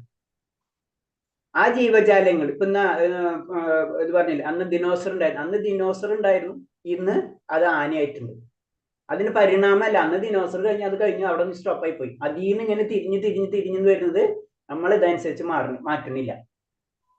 അതിന് ഞാനത് പിന്നെ ഡീറ്റെയിൽ ആയിട്ടൊരു സമയം പോണായിരുന്നുണ്ടാണ്. അത് നമുക്ക് പിന്നീട് ഓക്കെ നമുക്ക് 4th ലെവലൊക്കെ ആകുമ്പോൾ ഡീറ്റെയിൽ ആയിട്ട് പറയാം. ഓക്കെ, എല്ലാവരും 4th ലെവലിലേക്ക് വായോ ഹരേ കൃഷ്ണ. അല്ലെങ്കിൽ നിങ്ങൾ 2nd ലെവലിൽ തന്നെ ചിലപ്പോൾ നിർത്തിപ്പോകും. ഇപ്പൊ പലവരും നിർത്തിപ്പോകുന്നുണ്ട്. അപ്പൊ നമുക്ക് 4th ലെവലിലാകുമ്പോൾ നമുക്ക് ഡീറ്റെയിൽ ആയിട്ട് പഠിക്കാം. ഓക്കെ, അപ്പൊ അതിനെപ്പറ്റി നമുക്ക് കുറേ ഡിസ്കഷൻ നടത്താം. ഓക്കെ, അപ്പൊ ഇത്രയും നമ്മൾ മനസ്സിലാക്കാം. എല്ലാത്തിന്റെ പിറകിൽ എന്താണ്? ഭഗവാൻ ഉണ്ട്. ഭഗവാൻ ഇല്ലാതെ ഒന്നും വരില്ല. ആ ഒരു മൈൻഡ് നമ്മൾക്കുണ്ട്. അതാണ് പറഞ്ഞത് ഇതില്. അതാണ് പറഞ്ഞത് എന്നിൽ നിന്ന് ആര് പ്രകൃതി ഗർഭം ധരിക്കുന്നു എന്ന് പറയുന്നത്. അടുത്ത ശ്ലോകം. സർവയോനീഷു കൗന്ദേയ മൂർത്തയ സംഭവന്തിയം താസം ബ്രഹ്മം ഹദ്ദോനോർ അഹം ബീജ പ്രതാപിത. ഹേ കുന്തിപുത്ര, ജ്ഞാനരൂപയുള്ള ജീവവർഗങ്ങൾക്കെല്ലാം ഈ ഭൗതിക പ്രകൃതി ജന്മമെടുക്കാനുള്ള അവസരം നൽകിയത് ഞാനാണ്. അവയുടെ ബീജപ്രദമായ പിതാവും ഞാൻ തന്നെ എന്ന് അറിയണം. അപ്പൊ ഭൗതിക ലോകത്തില് നമ്മൾ എങ്ങനെ വന്നു, അതിന്റെ കാരണക്കാരൻ ഭഗവാനാണ് എന്നാണ് പറഞ്ഞത്. പിന്നെ ആ ജീവജാലങ്ങളെ പറ്റി വർണ്ണിക്കുമ്പോൾ ഭഗവാൻ പറയുന്നത്, അതായത് പ്രഭാതസ്വാമി അതിന്റെ ഡീറ്റെയിൽ ആയിട്ട് പറഞ്ഞു തരുന്നത്, നമുക്കറിയാം ഭൗതികവും ആത്മീയവുമായ പ്രകൃതിയുടെ സംയോഗമാണ് ജീവസത്തകൾ. നമ്മൾ എന്ന് പറയുന്നത് എന്താണ്? പ്രകൃതിയും അതേപോലെ തന്നെ ആത്മീയവും. ഇത് രണ്ടും കണക്ട് ചെയ്യുമ്പോഴും നമ്മളോ, പക്ഷെ ഇത് തമ്മിൽ ഡയറക്റ്റ് കണക്ഷനും ഇല്ല. ഇതാണ് അതിന്റെ രസം. നമ്മുടെ ആത്മാവ്, കാരണം ആത്മാവും ആത്മീയമാണ് അല്ലെ, ശരീരം ഭൗതികമാണ്. ഇത് രണ്ട് കണക്ട് ആവില്ല, പക്ഷെ കണക്റ്റഡ് ആണ്. ഇങ്ങനെ ഒരു അവസ്ഥയിൽ എത്തുമ്പോഴാണ് നമുക്കെന്ന് നമ്മൾ ജീവസത്തകൾ എന്ന് പറയാൻ പറ്റുള്ളൂ. പിന്നെ ഈ ജീവസത്ത എന്ന് പറയുമ്പോ നമുക്കറിയാം കടലിലെ ജീവികളുണ്ട്, കരയിലും ജീവികളുണ്ട്. ഇതേപോലെ തന്നെ ഭൂമിക്കുള്ളിലും വെള്ളത്തിലും അഗ്നിയിലും പോലും ജീവികളുണ്ട് എന്നാ പറഞ്ഞത്. നമുക്ക് ഇമേജ് ചെയ്യാൻ പറ്റും. നമുക്കത് അറിയില്ല എന്ന് വിചാരിച്ചിട്ട് അതില്ല എന്നല്ല അർത്ഥം. അപ്പൊ നമ്മൾ ഇതിൽ പറയുന്നത് ഭൂമിക്കുള്ളിലും വെള്ളത്തിലും അഗ്നിയിലും പോലും ജീവികളുണ്ട്, എല്ലായിടത്തും ജീവസത്തകളുണ്ട്. പ്രകൃതി മാതാവിന്റെ ശക്തിയുടെയും കൃഷ്ണന്റെ ബീജഭാവ പ്രകൃതി ഫലമാണ് ഈ വിഭാഗങ്ങൾ. അപ്പൊ ഇത്രേ ഉള്ളൂ. എല്ലായിടത്തും ജീവജാലം നമുക്ക് മനസ്സിലാവുന്ന അഗ്നിയിലും ജീവനുണ്ട്, അതേപോലെ തന്നെ വെള്ളത്തിലും ജീവനുണ്ട്, അതേപോലെ തന്നെ ഭൂമിയിലും ജീവനുണ്ട്. അല്ല, എവിടെയൊക്കെ ഭഗവാന്റെ സൃഷ്ടിയുണ്ട്, എവിടെയൊക്കെ പ്രകൃതി ഉണ്ട്, അവിടെയൊക്കെ ജീവനുണ്ടാവും. സൃഷ്ടിയുടെ ആരംഭത്തിൽ പൂർവ്വകർമാനുസൃതമായ ഭിന്ന രൂപങ്ങൾ പിറവെടുക്കാനുള്ള ജീവസത്തുകൾക്ക് പൂരിതമാണ് ഈ ഭൗതിക ലോകം. അപ്പൊ സൃഷ്ടി തുടങ്ങുന്ന സമയത്ത്, സൃഷ്ടി തുടങ്ങുന്ന സമയത്തും നമുക്ക് എന്താണ് പൂർവ്വകർമ്മങ്ങൾ ഉണ്ടാവും. അപ്പോഴും നമ്മൾ തീർന്നിട്ടില്ല. സൃഷ്ടി കഴിഞ്ഞ് നമ്മൾ വീണ്ടും ഭഗവാനിലേക്ക് പോണ്, വീണ്ടും ഭഗവാനിലേക്ക് ഇറങ്ങും. ഇതിങ്ങനെ പോയിക്കൊണ്ടിരിക്കണം. അതേത്ര ബ്രഹ്മാവിന്റെ ആയുസ് കഴിഞ്ഞാലും, ബ്രഹ്മാവിന്റെ ഒരു ദിനം കഴിഞ്ഞാലും ഇതൊക്കെ സംഭവിച്ചിട്ടുണ്ട്. ഒരു ദിനം കഴിഞ്ഞാലും ടെമ്പററി ആയിട്ട് പോണ്, പിന്നെ നമ്മൾ പൂർവ്വകർമ്മങ്ങൾ അനുസരിച്ച് വീണ്ടും വരും. അത് കഴിഞ്ഞിട്ട് വീണ്ടും നമ്മൾ ബ്രഹ്മാവിന്റെ ആയുസ് കഴിയുമ്പോഴും നമ്മൾക്ക് മരണമില്ല അല്ലെ, സിമ്പിളാണ്. അപ്പൊ പിന്നെ നമ്മൾ എവിടെ പോകും? നമ്മൾ വീണ്ടും ഭഗവാനിലേക്ക് വരും. പിന്നെ നമ്മളെ ചുറ്റിപ്പറ്റി എന്തെങ്കിലുമൊക്കെ ഉണ്ടാവും, വീണ്ടും നമ്മൾ അതിനനുസരിച്ച് ശരീരം എടുത്ത് പല ബ്രഹ്മാണ്ടങ്ങളിലും പലതും. അതാണ് പറഞ്ഞു, അങ്ങനെ അനന്തകോടി ബ്രഹ്മാണ്ടങ്ങളിൽ കിടന്ന് കറങ്ങിക്കൊണ്ടിരിക്കണ ഒരു ജീവസത്ത് വളരെ അപൂർവം എന്ത് ചിന്തിക്കും? ഭഗവാനെ പറ്റി ചിന്തിക്കുന്ന ചൈതന്യ മഹാപ്രഭു പറഞ്ഞു. അങ്ങനെ കണ്ടുമുട്ടുന്നവൻ മഹാഭാഗ്യൻ എന്നാ പറയുന്നത്. അത്ര അപൂർവമാണ് ആ പൊസിഷൻ കിട്ടുക എന്ന് പറയുന്നത്.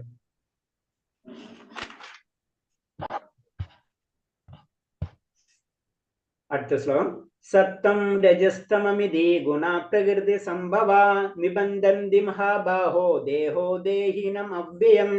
മഹാബാഹുവായ അർജുന, 3 ഗുണങ്ങൾ അടങ്ങിയതാണ് ഭൗതിക പ്രകൃതി. ഇനി ഭഗവാൻ പറയണം, ഭൗതിക പ്രകൃതി എന്ന് പറഞ്ഞു കഴിഞ്ഞാൽ 3 ഗുണങ്ങളുണ്ട്. സത്ത്, രജസ്, തമസ്. ശാശ്വതനായ ജീവാത്മാവിന് പ്രകൃതി സംയോഗം ഉണ്ടാകുന്നതോടെ അത് ഈ ഗുണങ്ങളാൽ ബന്ധനാകുന്നു.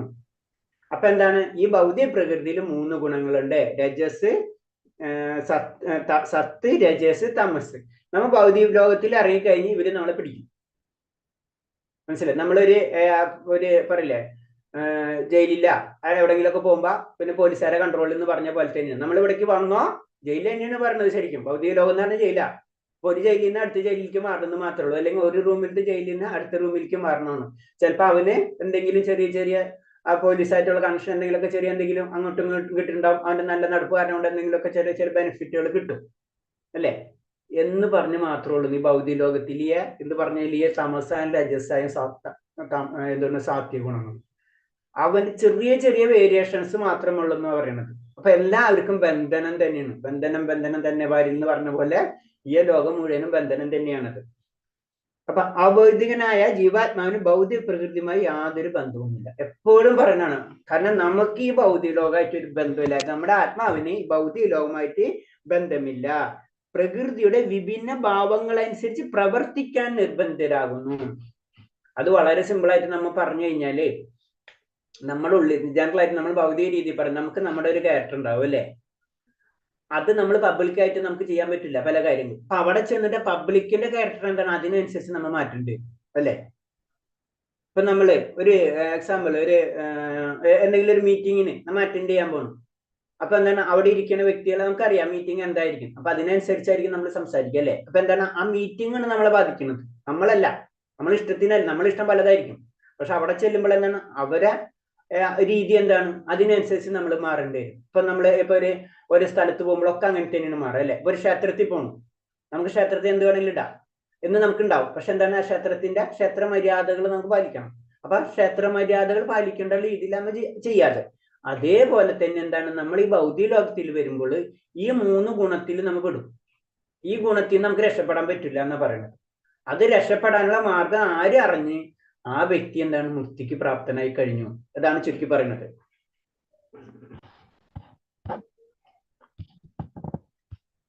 അടുത്ത ശ്ലോകം. തത്ര സത്തം നിർമ്മലാത് പ്രകാശ മകമാനയം സുഖസംഖ്യേന ബധ്നാതി ജ്ഞാനസംഖ്യേന ചാനക. ഹേ പുണ്യാത്മാവേ, മറ്റുള്ളവയെ അപേക്ഷിച്ച് വിശുദ്ധമാകയാൽ സത്വഗുണം പ്രകാശമാനവും എല്ലാ പാപങ്ങളിൽ നിന്നും മോചിപ്പിക്കുന്നതുമാണ്. ആ ഗുണത്തിൽ സ്ഥിതി ചെയ്യുന്നാൽ സുഖത്താലും ജ്ഞാനത്താലും ബന്ധരാക്കപ്പെടും. ഇപ്പൊ പറഞ്ഞ പോലെ തന്നെ നമ്മൾ 3 ഗുണം ഉണ്ടെങ്കിലും അതില് സാത്വിക ഗുണമാണ് ഏറ്റവും നല്ലത്. പക്ഷെ സാത്വിക ഗുണത്തിന് സാത്വിക ഗുണത്തിന്റെ പ്രശ്നമുണ്ട് എന്നാ പറയുന്നത്. കാരണം സാത്വിക ഗുണത്തിൽ വരുമ്പോൾ എന്താണ് സുഖത്താലും ജ്ഞാനത്താലും.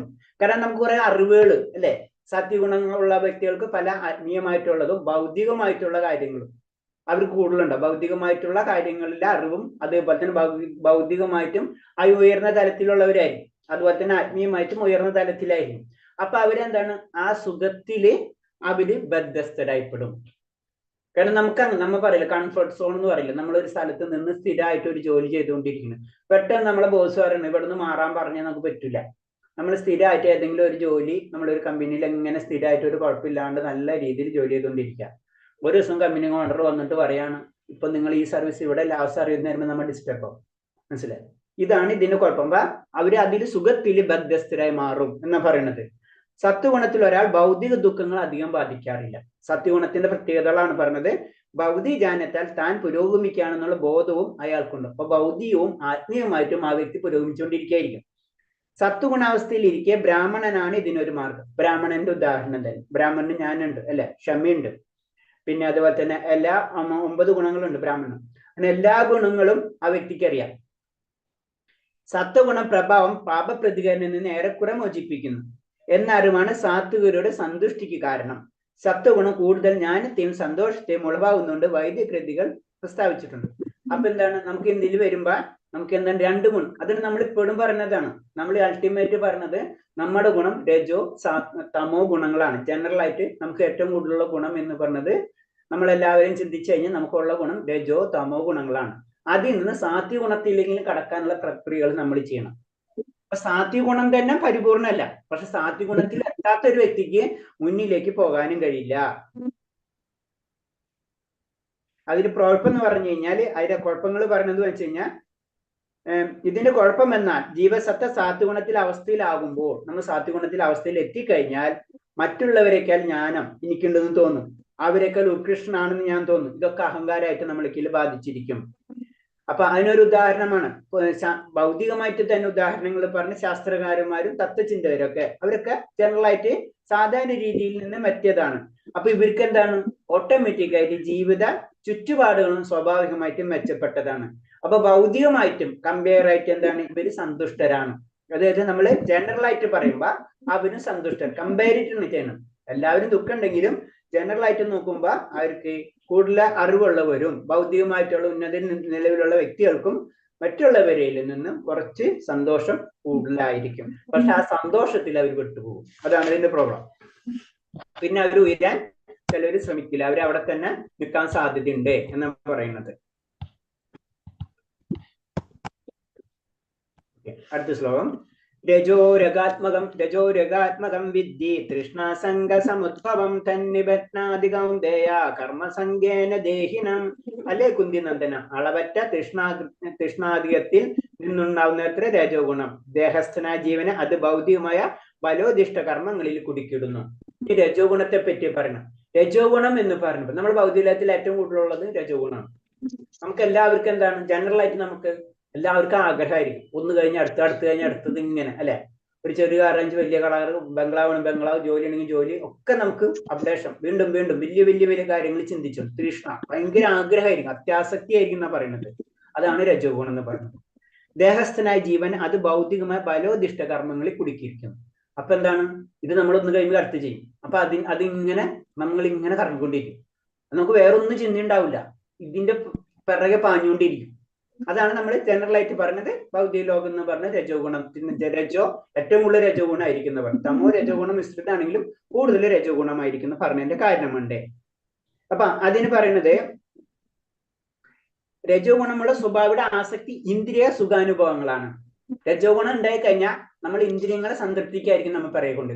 നല്ല പാട്ട് കേൾക്കാം, നല്ല കാര്യങ്ങൾ ചെയ്യാം, നല്ല ഭക്ഷണം കഴിക്കാം, നല്ല രീതിയിൽ കുടുംബങ്ങൾ ഉണ്ടാവും, കുടുംബ ബന്ധങ്ങൾ ഉണ്ടാവാം, ഇങ്ങനെയൊക്കെ ചിന്തിച്ചു. അപ്പൊ ഒക്കെ എന്താണ്? ശരീരത്തിന് വേണ്ടിയിട്ടാണ്, സുഖത്തിന് വേണ്ടി മാത്രം ചിന്തിച്ചുകൊണ്ടിരിക്കും. ഇന്ദ്രിയ സുഖങ്ങൾക്കായിരിക്കും ആ വ്യക്തി ഇമ്പോർട്ടൻസ് കൊടുക്കുക. അതാണ് പറഞ്ഞത് ഭൗതിക ലോകം മുഴുവൻ പ്രായേണ രജോ ഗുണബാധിതമാണെന്ന് വേണം കരുതാൻ. അപ്പൊ ഭൗതിക ലോകം ജനറൽ ആയിട്ട് പറയുമ്പോൾ എന്താണ്? രജോ ഗുണമാണ്. കാരണം നമുക്കറിയാം, നമ്മൾ എല്ലാവരും ജനറൽ ഒരു പോയിന്റിൽ നിൽക്കുമ്പോൾ എല്ലാവരും എന്താണ്? കൂടുതൽ നേടാൻ വേണ്ടി ശ്രമിച്ചുകൊണ്ടിരിക്കുക അല്ലെ? എന്ത് കാര്യത്തിനെടുത്താലും അതാണ് രജോ ഗുണമാണ് കൂടുതൽ എന്ന് പറഞ്ഞത്. ഇനി അടുത്തത് 8ാമത്തത് തമസ്താജ്ഞാനജം വിദ്ധി മോഹിനം സർവദേഹിനം പ്രമാദാലസ്യ നിദ്രാഭിസ്തന്നാഭിബധ്നാതി ഭാരതം.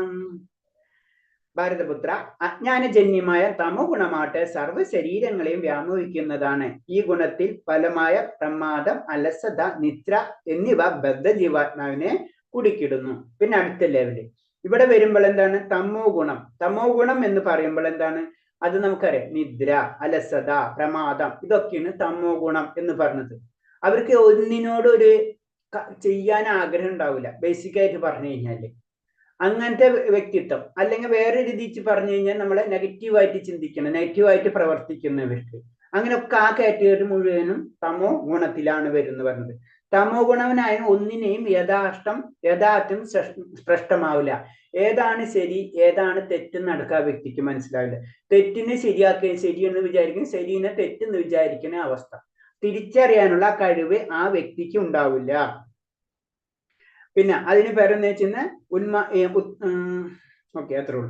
അധ്യാത്മജ്ഞാന സമ്പാദനത്തിന് പിന്നെ അങ്ങനത്തെ വ്യക്തികൾ, ഒരിക്കലും തമോ ഗുണബാധിതരായിട്ടുള്ള വ്യക്തികൾ ഒരിക്കലും ആത്മീയജ്ഞാനത്തിന് ഇഷ്ടമുണ്ടാവില്ല. ആത്മീയജ്ഞാന സമ്പാദനത്തിന് അവർ ആഗ്രഹിക്കില്ല. ആത്മീയജ്ഞാനത്തിനെ പറ്റി അവർ ചിന്തിക്കില്ല. അത്തരം താഴ്ന്ന ലെവലായിരിക്കുന്ന പറയുന്നത്. അവർ ഈവൻ നമ്മളെ ഭക്തി പ്രസ്ഥാനത്തിനോ അങ്ങനെ ഭക്തിയുടെ കാര്യങ്ങൾക്ക് വിളിച്ചാൽ തന്നെ അവർ വരില്ല. അവർ ക്ഷണിച്ചാൽ പോലും അതിൽ വലിയ താല്പര്യം കാണിക്കില്ല എന്നാ പറഞ്ഞു. അതും തമോ ഗുണ ബാധിതരായിട്ടുള്ള സാധാരണ വ്യക്തികളോട് ശ്രമം. പിന്നെ അതാണ് തമോ ഗുണത്തിന്റെ പ്രത്യേകതകൾ എന്ന് പറയുന്നത്. അപ്പൊ തമോ ഗുണം അതിന് പറഞ്ഞാൽ ഏറ്റവും കൂടുതലുള്ള രജോ ഗുണമാണ്. പക്ഷെ ജനറൽ ആയിട്ട് തമോ ഗുണം ചില സമയത്ത് കയറി വരും. ഈ രജോ ഗുണം, തമോ ഗുണം, സാത്വിക ഗുണം ഒക്കെ ഒരു ദിവസം തന്നെ നമ്മളിൽ വരും. നമുക്ക് ജനറൽ ആയിട്ട് ഒന്ന് ചിന്തിച്ചാൽ അറിയാം. സാത്വിക ഗുണം ഏറ്റവും കൂടുതൽ എപ്പോഴും ഉണ്ടാവാം. ഒരു ദിവസത്തിൽ സാത്വിക ഗുണം എപ്പോഴായിരിക്കും ഏറ്റവും കൂടുതൽ ഉണ്ടാവാം? ബ്രഹ്മമുഹൂർത്തത്തിലേക്കായിരിക്കും. കാലത്ത് അല്ലെ? ജനറൽ ആയിട്ട് പറയുമ്പോ കാലത്തെ സമയം അല്ലെ? ഉച്ചയാകുമ്പോഴേക്കും എന്താവും? രജോ. വൈകിട്ടാകുമ്പോഴേക്കോ? തമോ ഗുണം. ഇതാണ് ജനറൽ ആയിട്ട് നമ്മൾ. അപ്പൊ അത് തന്നെ നമുക്കറിയാം. അപ്പൊ ഒരു ദിവസത്തിൽ തന്നെ നമുക്ക് ഈ 3 ഗുണങ്ങൾ ബാധിച്ചുകൊണ്ടിരിക്കുക. മനസ്സിലായി?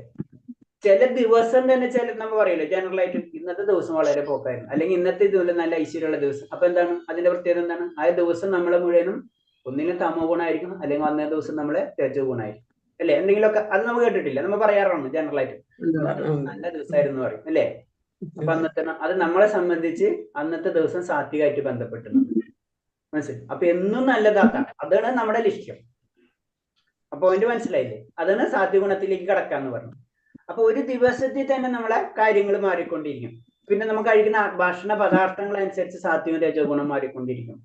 നമ്മൾ ചിന്തിക്കുന്ന രീതികളനുസരിച്ച് മാറിക്കൊണ്ടിരിക്കും. അതേപോലെ തന്നെ നമ്മൾ ചിന്തിക്കുന്നത്, അതേപോലെ തന്നെ പറയുന്ന വാക്കുകൾ, ഇതൊക്കെ രജോ തമോ ഒക്കെ ബന്ധമുണ്ട്. അതാണ് നമ്മൾ എപ്പോഴും നമ്മൾ പറയണു. അഥവാ നമുക്ക് സന്തോഷം വന്നാലും കൃഷ്ണ എന്ന് പറയാം, ദുഃഖം വന്നാലും നമ്മൾ കൃഷ്ണ എന്ന് പറയാന്ന് പറഞ്ഞതിന്റെ കാര്യം എപ്പോഴും ഭഗവാനായിട്ട് കണക്ട് ചെയ്യാം. അതിന് ഏത് ഗുണം വന്നാലും അത് ഭഗവാനായിട്ട് കണക്ട് ചെയ്യാൻ പറയുന്നു. ഇപ്പൊ നമ്മൾ കേട്ടിട്ടുണ്ടാവും ചില വ്യക്തികൾ എപ്പോഴും എന്ത് പറഞ്ഞാലും കൃഷ്ണ എന്ന് പറഞ്ഞിട്ടുണ്ടാവും അല്ലെ? എന്തൊക്കെ പറഞ്ഞാലും കൃഷ്ണ എന്ന് പറയുള്ളൂ. ദുഃഖം വന്നാലും കൃഷ്ണനെ വിളിക്കും, സന്തോഷം വന്നാലും കൃഷ്ണനെ വിളിക്കും. അതൊരു ടാക്ടീസ് ആണ് ശരിക്കും പറഞ്ഞു കഴിഞ്ഞാൽ. എന്തിനേയും നമ്മൾ എല്ലാ സംസാരത്തിനെയും എല്ലാ ചിന്തകളെയും ഭഗവാനായിട്ട് കണക്ട് ചെയ്യാനാണ് ചെയ്യുന്നത്. നമ്മളത് പറഞ്ഞപ്പോഴാണ് നമുക്ക് രജോ തമോ ഗുണങ്ങൾ എന്ന് പറയുമ്പോൾ നമുക്ക് ഓരോ സ്ഥലങ്ങൾ നമ്മൾ ശ്രദ്ധിച്ചാൽ അറിയാം. സാത്വിക ഗുണമുള്ള സ്ഥലങ്ങൾ ഏതൊക്കെയാണ് നിങ്ങളെ ഐഡിയയിൽ? ക്ഷേത്രങ്ങൾ അല്ലെ? ജനറൽ ആയിട്ട് സാത്വിക. അപ്പൊ അതിൽ തന്നെ അപ്പൊ നമ്മ അവിടെ പോയ സാത്വിക ഗുണം കിട്ടും അല്ലെ? സിമ്പിൾ ആണ്, മനസ്സിലായ? രജോ ഗുണമുള്ള സ്ഥലങ്ങൾ എവിടെയൊക്കെ ആയിരിക്കും? രജോ ഗുണമുള്ള സ്ഥലങ്ങൾ നമുക്ക് സിറ്റി ഏരിയ അല്ലേ? നമുക്ക് അങ്ങോട്ട് തിരിഞ്ഞ എല്ലാവരും ബഹളായിരിക്കും, ഓട്ടായിരിക്കും അല്ലെ? സിറ്റി ഏരിയയിലൊക്കെ അതല്ലേ, വേറെ ഒന്നുമില്ല, രജോ ഗുണമാണ്. ആർക്കും നോക്കാൻ ആർക്കും ഒന്നിനും സമയമില്ല, എല്ലാവരും ബിസിയാണ്, എല്ലാവരും എന്തിനു വേണ്ടി കൊടുക്കേണ്ടത്. തമോ ഗുണം അങ്ങനത്തെ സ്ഥലങ്ങൾ നമുക്കറിയാം, രാത്രി പല പരിപാടികളും കാര്യങ്ങളും ഒക്കെ തമോ ഗുണമാണ്. അപ്പൊ ഇത് നമുക്കാണ്. അതേപോലെ തന്നെ അങ്ങനെ പലതും കാണാം. ഇപ്പൊ നമുക്കറിയാം നമ്മളെ വീട്ടിലുള്ള പശു എന്ന് പറഞ്ഞത് എന്ത് ഗുണമായിരിക്കാം? സാത്വികഗുണം. സാത്വികഗുണം അല്ലെ. അടുത്ത നായ രജോ ഗുണം, പന്നി എന്താ തമോ ഗുണം. മനസ്സിലായില്ലേ? ഇപ്പൊ ഇതൊക്കെ ഇങ്ങനെ ഇന്റർലിങ്കാണ്. അതാണ് നമ്മളൊക്കെ പെർഫെക്ഷൻ ആയിട്ട് ഒരേ കാര്യങ്ങൾ ശ്രദ്ധിച്ചൊക്കെ സാത്വിക ഗുണത്തിലേക്ക് നമ്മൾ സംസാരിക്കുന്ന രീതി, അതുപോലെ തന്നെ നമ്മൾ ചുറ്റുപാട് നമ്മൾ ഉപയോഗിക്കുന്ന ഈവൻ നമ്മളെ പുഷ്പങ്ങളടക്കം തമോ രജോ ഗുണങ്ങളുണ്ട്. പുഷ്പങ്ങൾ, തുളസി എന്ന് പറയുന്ന സാത്വിക ഗുണത്തിലേ ഇത്. അതേപോലെ തന്നെ രജോ ഗുണം എന്ന് പറയുമ്പോ ചുമന്ന പൂക്കൾ രജോ ഗുണത്തിലേക്ക് കണക്ട് ചെയ്യാനാണ്. പിന്നെ നിർഗന്ധ മണവും ഇതൊന്നും ഇല്ലാത്ത മുള്ളും ഇതൊക്കെ ഉള്ള പുഷ്പങ്ങള് തമോ ഗുണത്തിലുള്ളതാണ്. നമ്മൾ എല്ലാതും നമുക്ക് കാണാൻ പറ്റും രജോ തമോ ഗുണങ്ങളുള്ളത്. അപ്പൊ നമ്മളൊക്കെ എന്താണ്, ഒരു സമൂഹം എടുത്താൽ കഴിഞ്ഞാൽ തന്നെ കാണാൻ പറ്റും രജോ ഗുണമുള്ള വ്യക്തികളെയും സാത്വിക ഗുണമുള്ള. അതിന് നമ്മളെപ്പോഴും സാത്വികം, അതായത് നമ്മൾ സത്സംഗം, സാധുസംഗം എന്ന് പറയുന്നത്, അത് സാത്വിക ഗുണമുള്ള വ്യക്തികളോട് കൂടുമ്പോൾ ഓട്ടോമാറ്റിക് ആയിട്ട് സാത്വികം. രജോ ഗുണമാണെങ്കിൽ രജോ ഗുണത്തിൽ ചെന്ന് വീഴും, തമോ ഗുണമെങ്കിൽ തമോ ഗുണത്തിൽ. അതാണ് നമ്മൾ കൂടുതൽ ഭക്തന്മാരായിട്ട് നമ്മൾ കൂടുതൽ കോണ്ടാക്ട് വേണം എന്നൊക്കെ പറയുന്നതിന്റെ പോയിന്റ്സ് അതൊക്കെയാണ്. അപ്പൊ ഇത് തമോ ഗുണത്തിൽ പറയുന്നത്. അടുത്ത ശ്ലോകം. സത്തം സുഖ സംജയന്തി രജ കർമ്മണി ഭാരത ജ്ഞാനാവൃതതു തമാ പ്രമാദേ സംജയാധൃത. അല്ലേ ഭാരതപുത്ര, സത്യം ഒരാളെ സുഖം കൊണ്ട് ബന്ധിക്കുമ്പോൾ രജോ ഗുണം കാമ്യകർമ്മം കൊണ്ട് ബന്ധിക്കുന്നു, ജ്ഞാനത്തെ ആവരണം ചെയ്യുന്ന തമോ ഗുണം അത് ഉന്മാദം കൊണ്ട് ബന്ധിപ്പിക്കുന്നു. അപ്പൊ എല്ലാതും ബന്ധനമാണ്. ബന്ധനം തന്നെ വാരി, അത്രേ ഉള്ളു കാര്യം. ഏത് കിട്ടിയാലും ബന്ധനം തന്നെയാണ്. പക്ഷെ ഒരെണ്ണം മറ്റേനൊരിക്കലും ബെറ്റർ ആണെന്ന് മാത്രം. അതാണ് ഇതിൽ പറയുന്നത്. അടുത്ത ശ്ലോകം 10.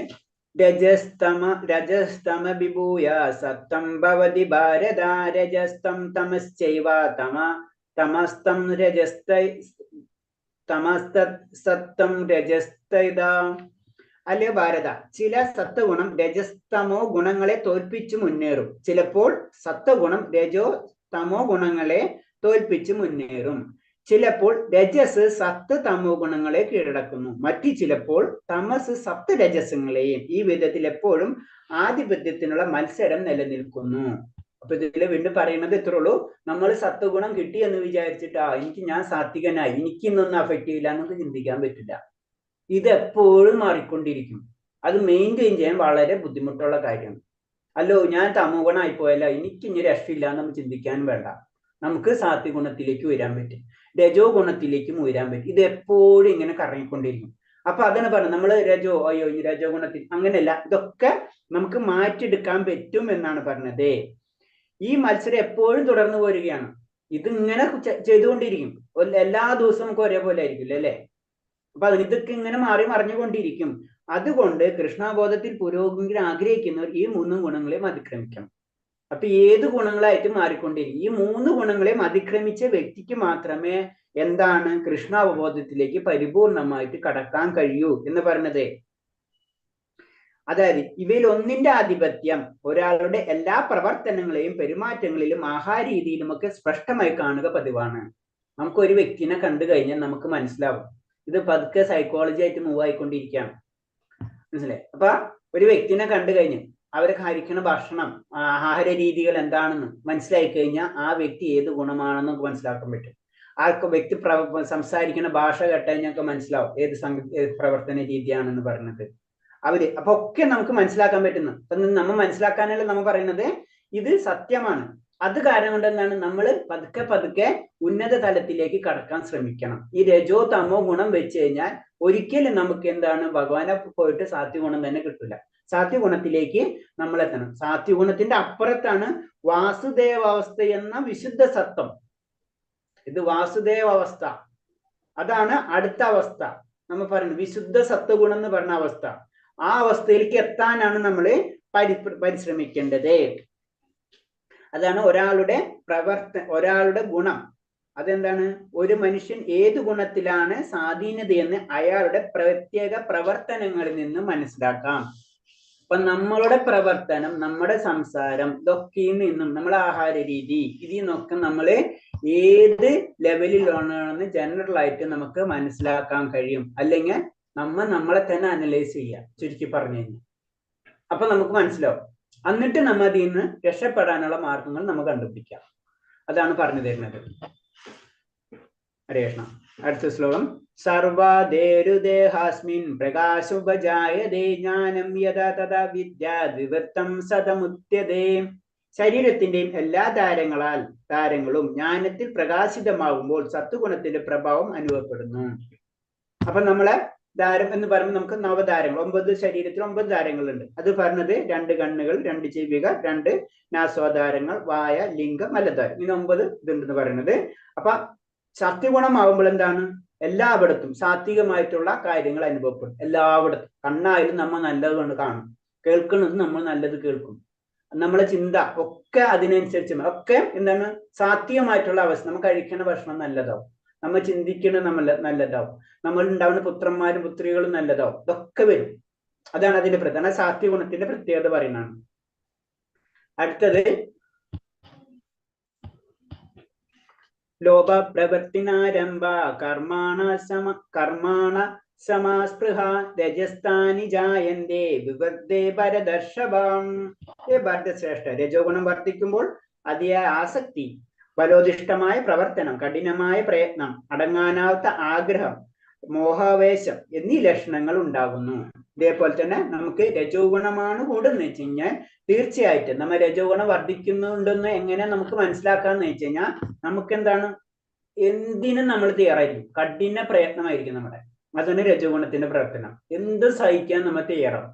ഒന്ന്, അടങ്ങാനാത്ത ആഗ്രഹമായിരിക്കും, നമ്മൾക്ക് എത്ര കിട്ടിയാലും പിന്നെയും അടുത്തത് അങ്ങനത്തെ ഭയങ്കര ആഗ്രഹമായിരിക്കും നാം പറയുന്നത്.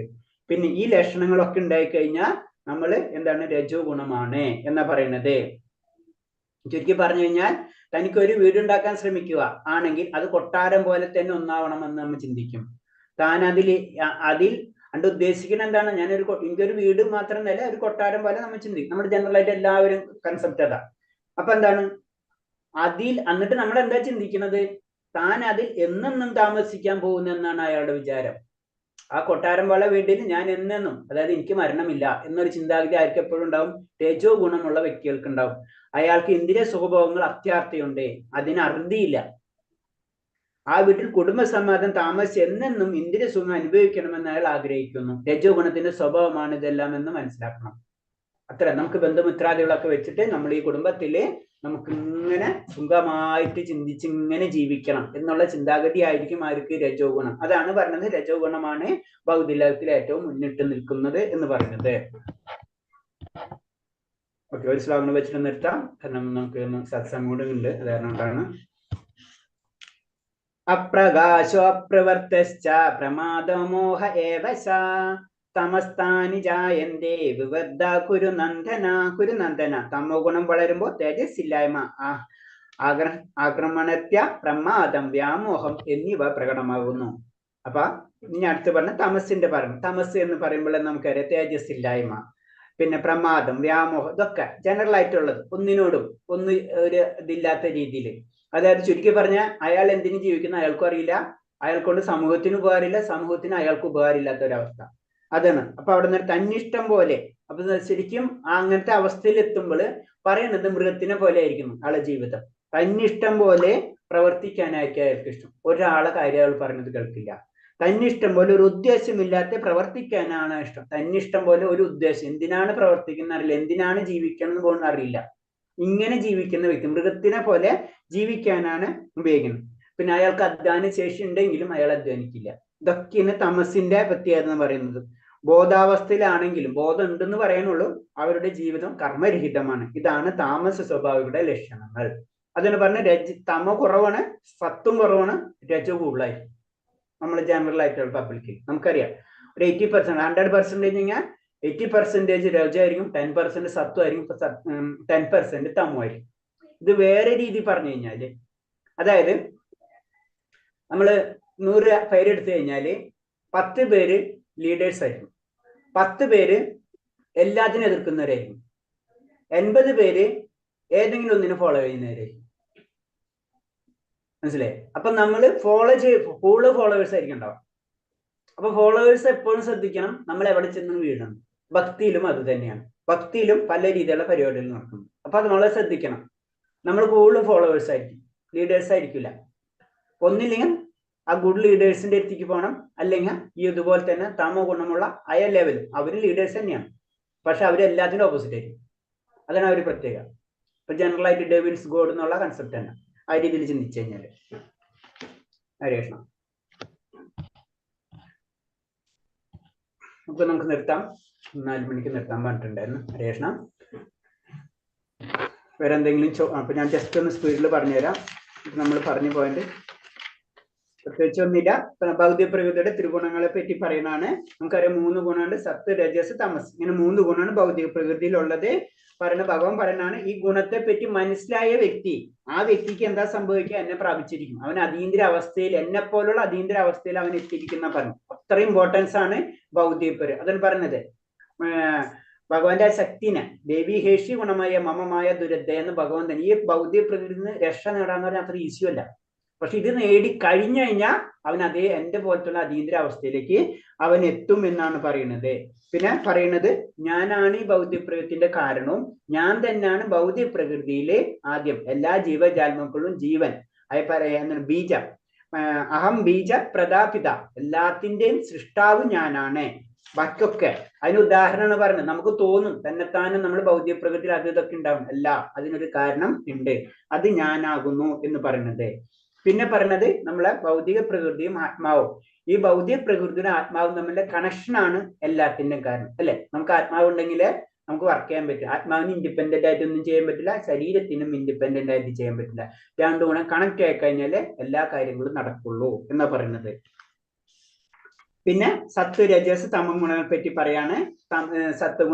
സത്വഗുണത്തിന്റെ പ്രശ്നം എന്ന് പറഞ്ഞു കഴിഞ്ഞാൽ അത് സാത്വികമായിട്ട് തന്നെ അയാളെ ബന്ധിച്ചിരിക്കും. കാരണം കുറെ സുഖങ്ങൾ അറിയാതെ തന്നെ അഹങ്കാരം, ജ്ഞാനം ഇതൊക്കെ കിട്ടുമ്പോ ആ ലെവലിലേക്കൊക്കെ വരുമ്പോ അത് അവനെ തന്നെ ബന്ധസ്ഥരാക്കും. രജോ ഗുണം എന്ന് പറഞ്ഞ കർമ്മങ്ങൾ ഇങ്ങനെ ചെയ്തുകൊണ്ടിരിക്കും. ഒരെണ്ണം കഴിയുമ്പോൾ അടുത്തും അപ്പോഴും അവൻ അതിൽ കിടന്ന് ഇങ്ങനെ കർമ്മം കൊണ്ടുകൊണ്ടിരിക്കും. പിന്നെ തമോ ഗുണം എന്ന് പറയുമ്പോൾ എന്താണ്? അവനൊന്നും അറിയില്ല. ശരിക്കും പറഞ്ഞു കഴിഞ്ഞാൽ ആ ഒരു അവസ്ഥയാണ്. ഒരു അലസത, പ്രമാദം, നിദ്ര ഒക്കെ അവസ്ഥയിലേക്ക് പോകുന്ന വ്യക്തികളായ, അതാണ് തമോ ഗുണം എന്ന് പറയുന്നത്. അതായത് ചുരുക്കം പറഞ്ഞാൽ അവനെ കൊണ്ട് സമൂഹത്തിനും കാര്യമില്ല, സമൂഹത്തിന് അവനെ കൊണ്ടും കാര്യമില്ല. അവൻ ശരിക്കും മൃഗതുല്യരായിരിക്കും. മൃഗതുല്യ സ്വഭാവമുള്ളവരാണ് തമോ ഗുണം എന്ന് പറയുന്നത്. പിന്നെ ഓരോത്തിനും പറയുന്നത്, ഈ 3 ഗുണത്തിനും പറഞ്ഞത്, സത്വഗുണം എന്ന് പറഞ്ഞാൽ സുഖം, അതാണ് അയാളെ ബന്ധിക്കുന്നത്. സുഖം ഉണ്ടാവും തീർച്ചയായിട്ടും സത്വഗുണത്തിലേക്ക് കടക്കുമ്പോൾ. കാരണം ആത്മീയമായിട്ടും ഭൗതികമായിട്ടുള്ള ജ്ഞാനമുള്ളത് കാരണം കൊണ്ട് ആ വ്യക്തിക്ക് ഓട്ടോമാറ്റിക് സുഖം കിട്ടും. അപ്പൊ അത് അവനെ ബന്ധിക്കും. രജോ ഗുണം എന്ന് പറഞ്ഞാൽ പ്രവർത്തികൾ ചെയ്തുകൊണ്ടിരിക്കുക, ഒന്ന് കഴിഞ്ഞ് അടുത്ത് കഴിഞ്ഞ്, അപ്പൊ കാമ്യകർമ്മങ്ങൾ ബന്ധിപ്പിക്കും. അടുത്തത് എന്താ? തമോ ഗുണം, ഉന്മാദം. ആ ഉന്മാദ ലെവലായിരിക്കും. അവൻ എന്താണെന്ന് അവനെ തന്നെ അറിയില്ല, ആ ഒരു അവസ്ഥ. പിന്നെ അടുത്തെന്ന് പറയുന്നത്, ഈ നമ്മൾ ഉദ്ദേശിച്ച് ഈ എന്താണ് സത്ത്, രജസ്, തമസ് എന്ന് പറഞ്ഞിട്ട് ഞാൻ സാത്വികനാണല്ലോ, എനിക്കൊന്നും പ്രശ്നമില്ല, ഇല്ല. ഇത് മാറി മറിഞ്ഞുകൊണ്ടിരിക്കും. ഒരു ദിവസം സാത്വികമായിരിക്കും, ഒരു ദിവസം ഇതായിരിക്കും. ഇതൊക്കെ ഇങ്ങനെ മാറി മറിഞ്ഞുകൊണ്ടിരിക്കും. അപ്പൊ അത് നമ്മൾ ശ്രദ്ധിക്കണം. നമുക്ക് അല്ലെങ്കിൽ ഞാൻ തമോ ഗുണനായല്ലോ, എനിക്കൊന്നും ചെയ്യാൻ പറ്റില്ല, ഇല്ല, നമുക്ക് ചെയ്യാൻ പറ്റും. കാരണം ഭഗവാൻ നമുക്ക് പരിമിതമായിട്ടുള്ള സ്വാതന്ത്ര്യം തന്നിട്ടുണ്ട്. അത് നമ്മൾ ഉപയോഗിച്ചു കഴിഞ്ഞാൽ നമുക്ക് തമോ ഗുണത്തിൽ നിന്നോ രജോ ഗുണത്തിൽ നിന്നോ സാത്വിഗുണത്തിലേക്കും, സാത്വിഗുണത്തിൽ നിന്ന് ഏറ്റവും ഉന്നതമായ ഗുണമായ വാസുദേവ അവസ്ഥ, വിശുദ്ധ സത്വഗുണത്തിലേക്കും നമുക്ക് എത്തും എന്നാണ് പറയുന്നത്. പിന്നെ ഒരാൾ ഏത് സ്വഭാവമാണെന്ന് നമുക്ക് സാത്വിഗുണത്തിലാണോ രജോ ഗുണത്തിലാണോ എന്നൊക്കെ നമുക്ക് മനസ്സിലാക്കാൻ കഴിയും. അവരെ പ്രവർത്തനങ്ങളും അവരെ ആഹാര രീതികളും ഇതൊക്കെ നോക്കിക്കഴിഞ്ഞാല് നമുക്ക് എന്താണ് അവര് ഏത് ഗുണത്തിലാണെന്ന് നമുക്ക് മനസ്സിലാക്കാൻ പറ്റും. പിന്നെ ഒരു സാത്വിഗുണത്തിലെ അവസ്ഥയിൽ എത്തുമ്പോൾ അവന്റെ ശരീരത്തിൽ നമുക്ക് ഒരു 9 ദ്വാരങ്ങൾ ഉണ്ടെന്ന് അറിയാം. 9 ദ്വാരവും ജ്ഞാനത്തിൽ പ്രകാശമാവും. നമുക്ക് കണ്ണുണ്ടെങ്കിൽ നല്ലത് കാണാം, ചെവി ഉണ്ടെങ്കിൽ നല്ലത് കേൾക്കാം, അല്ലാതെ നല്ലത് അങ്ങനെ അതിന് പ്രകാശമാനമാവെന്ന് പറഞ്ഞിട്ട്.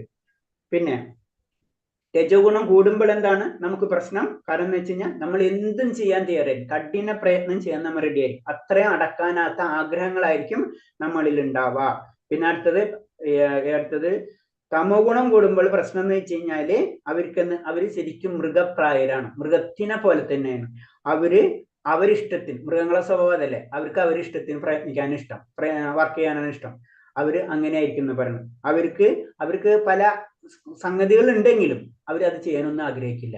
അതാണ് തമോ ഗുണമുള്ളവരെന്ന് പറയുന്നത്. ഇക്കൂട്ടരുടെ ജീവിതം കർമ്മരഹിതമാണ്. അവരൊരു കാര്യമില്ല, അവര് വെറുതെ ജീവിച്ചു പോകാന്നല്ലാണ്ട് ഒരു കാര്യമില്ല. കാരണം എന്തെന്ന് നമുക്കറിയാം, മനുഷ്യ ജീവിതം എന്ന് പറഞ്ഞാൽ അൾട്ടിമേറ്റ് ആത്മസാക്ഷാത്കാരത്തിന്റെ ഒരു ചവിട്ടുപടിയാണ്. അതും ശ്രമിക്കാതെ ഒരു മൃഗതുല്യമായിട്ട് ജീവിതം തീർത്തു പോകുന്നവരെയാണ് തമോ ഗുണം ഉള്ള വ്യക്തികൾ എന്ന് പറയുന്നത്. ഹരേ കൃഷ്ണ. പറഞ്ഞതിൽ എന്തെങ്കിലും സംശയം ഉണ്ടെങ്കിൽ പറയാം, അല്ലെങ്കിൽ നമുക്ക് നിർത്താം.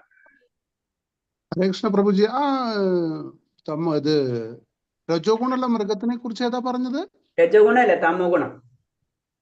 അല്ല, രജോ ഗുണമുള്ള മൃഗം നായ. Okay okay. ഹരേ കൃഷ്ണ. തമോ ഗുണം പന്നി, സത്വഗുണം പശു. പശു. അതിന് നമ്മളറിയാം, നമ്മളെ ചെറുപ്പകാലത്തിൽ പണ്ടുള്ള എല്ലാവരും പശുവിനാണ് വളർത്തിയിരുന്നു. ഇപ്പൊ എന്തിനാ വളർത്തുന്ന മാത്രം ആലോചിച്ചാൽ മതി. മനസ്സിലായി? അത്രേ ഉള്ളു കാര്യങ്ങൾ. ഇനി എന്തിനെ വളർത്തുന്നു നമുക്കറിയില്ല, ഇനി കുറച്ചാകുമ്പോൾ വേദനയൊക്കെ വളർത്തുന്നു നമുക്കറിയില്ല. ഹരേ കൃഷ്ണ. അതാണ് പറഞ്ഞത്, നമ്മൾ അറിയാണ്ട് അതിലേക്കൊക്കെ മാറിക്കൊണ്ടിരിക്കും. പ്രഭുജി, മഹത്വത്തെ പറ്റി പറഞ്ഞിട്ടുണ്ടായിരുന്നു. അത് ഭൗതിക പ്രകൃതിക്ക് ചുറ്റുമുള്ള എന്തായിരുന്നു ബാക്കി? ചുറ്റുമുള്ള ഒരു വലയം എന്ന് എഴുതിയാൽ മതി. ഇപ്പൊ നമുക്ക് ഡീറ്റെയിൽ ആയിട്ട് അത് കുറെ പഠിക്കാനുണ്ട്. അത് വലയെന്ന് എഴുതിയാൽ മതി അല്ലെ? അതെ, വലയെന്ന് എഴുതിയാൽ മതി. അതായത് ഭൗതിക പ്രകൃതിയുടെ സൃഷ്ടിക്ക് കാരണം ഏതാ മഹത്തത്വമാണ്. പ്രഭുജി, അത് ബ്രഹ്മത്തിനെ കുറിച്ചായിരിക്കും പ്രഭുജി പറയുന്നത് അല്ലേ? എന്ന് വേണമെങ്കിൽ അതിനെ പറയാം. ആ പ്രകൃതിയായ മഹത്തത്വത്തിനെ ബ്രഹ്മെന്ന് പറയാം. നമ്മളെ പ്രകൃതിനെ തന്നെ നമുക്ക് ബ്രഹ്മെന്ന് പറയാം. അപ്പൊ അതേപോലെ മഹത്തത്വം, ഇതിനെല്ലാത്തിനെയും ബ്രഹ്മെന്ന് പറയാം. നമുക്ക് ആത്മീയ ലോകവും ഭൗതിക ലോകത്തിനെ പറ്റി ബ്രഹ്മെന്ന് പറയാം. നമ്മുടെ ആത്മാവിനെയും ബ്രഹ്മെന്ന് പറയാം. മനസ്സിലായി? പരമാത്മാവിനെയും ബ്രഹ്മെന്ന് പറയാം. പക്ഷെ നമ്മൾ ഓരോന്ന് തിരിച്ച് ഓരോ വൈദിക സാഹിത്യങ്ങൾ പല രീതിയിൽ പറഞ്ഞെന്ന് മാത്രമേ ഉള്ളൂ. അപ്പൊ ഈ വലയത്തിന് ബ്രഹ്മെന്ന് പറയില്ല അല്ലെ? വലയെന്ന് പറഞ്ഞ അത് പറഞ്ഞിട്ടുണ്ടല്ലോ. ആ വലയം, അതായത് നമ്മളെ ഭൗതിക ലോകത്തിനെ മുഴുവനും ബ്രഹ്മെന്നും പറയും. അങ്ങനെയും പറയും. നമ്മ ഭൗതിക ലോകത്തിനെയും ബ്രഹ്മെന്ന് പറയും. സത്സംഗമുണ്ട്, പ്രിപ്പയർ ആവാനുണ്ട്. ശരി മാതാജി. ഹരേ കൃഷ്ണ. ഓക്കെ, ഹരേ കൃഷ്ണ. അപ്പൊ നമുക്ക് നിർത്താം. വാഞ്ചകൽപരൂപേച്ച കൃപാസന്ധ്യാപേച്ച പതിനാം പാവനേപ വൈഷ്ണവേപ നമോ അനന്തകോടി വൈഷ്ണവഭക്തി ഗോവാദി ഗുരുവേ. ഹരേ കൃഷ്ണ. എല്ലാവർക്കും പ്രണാമം. എല്ലാവരും സത്സംഗത്തിൽ വരാൻ ശ്രമിക്കാം. ഹരേ കൃഷ്ണ. നമുക്ക് നിർത്താം. നാളെ കാണാം. കൃഷ്ണ പ്രഭുജി. ഹരേ കൃഷ്ണ.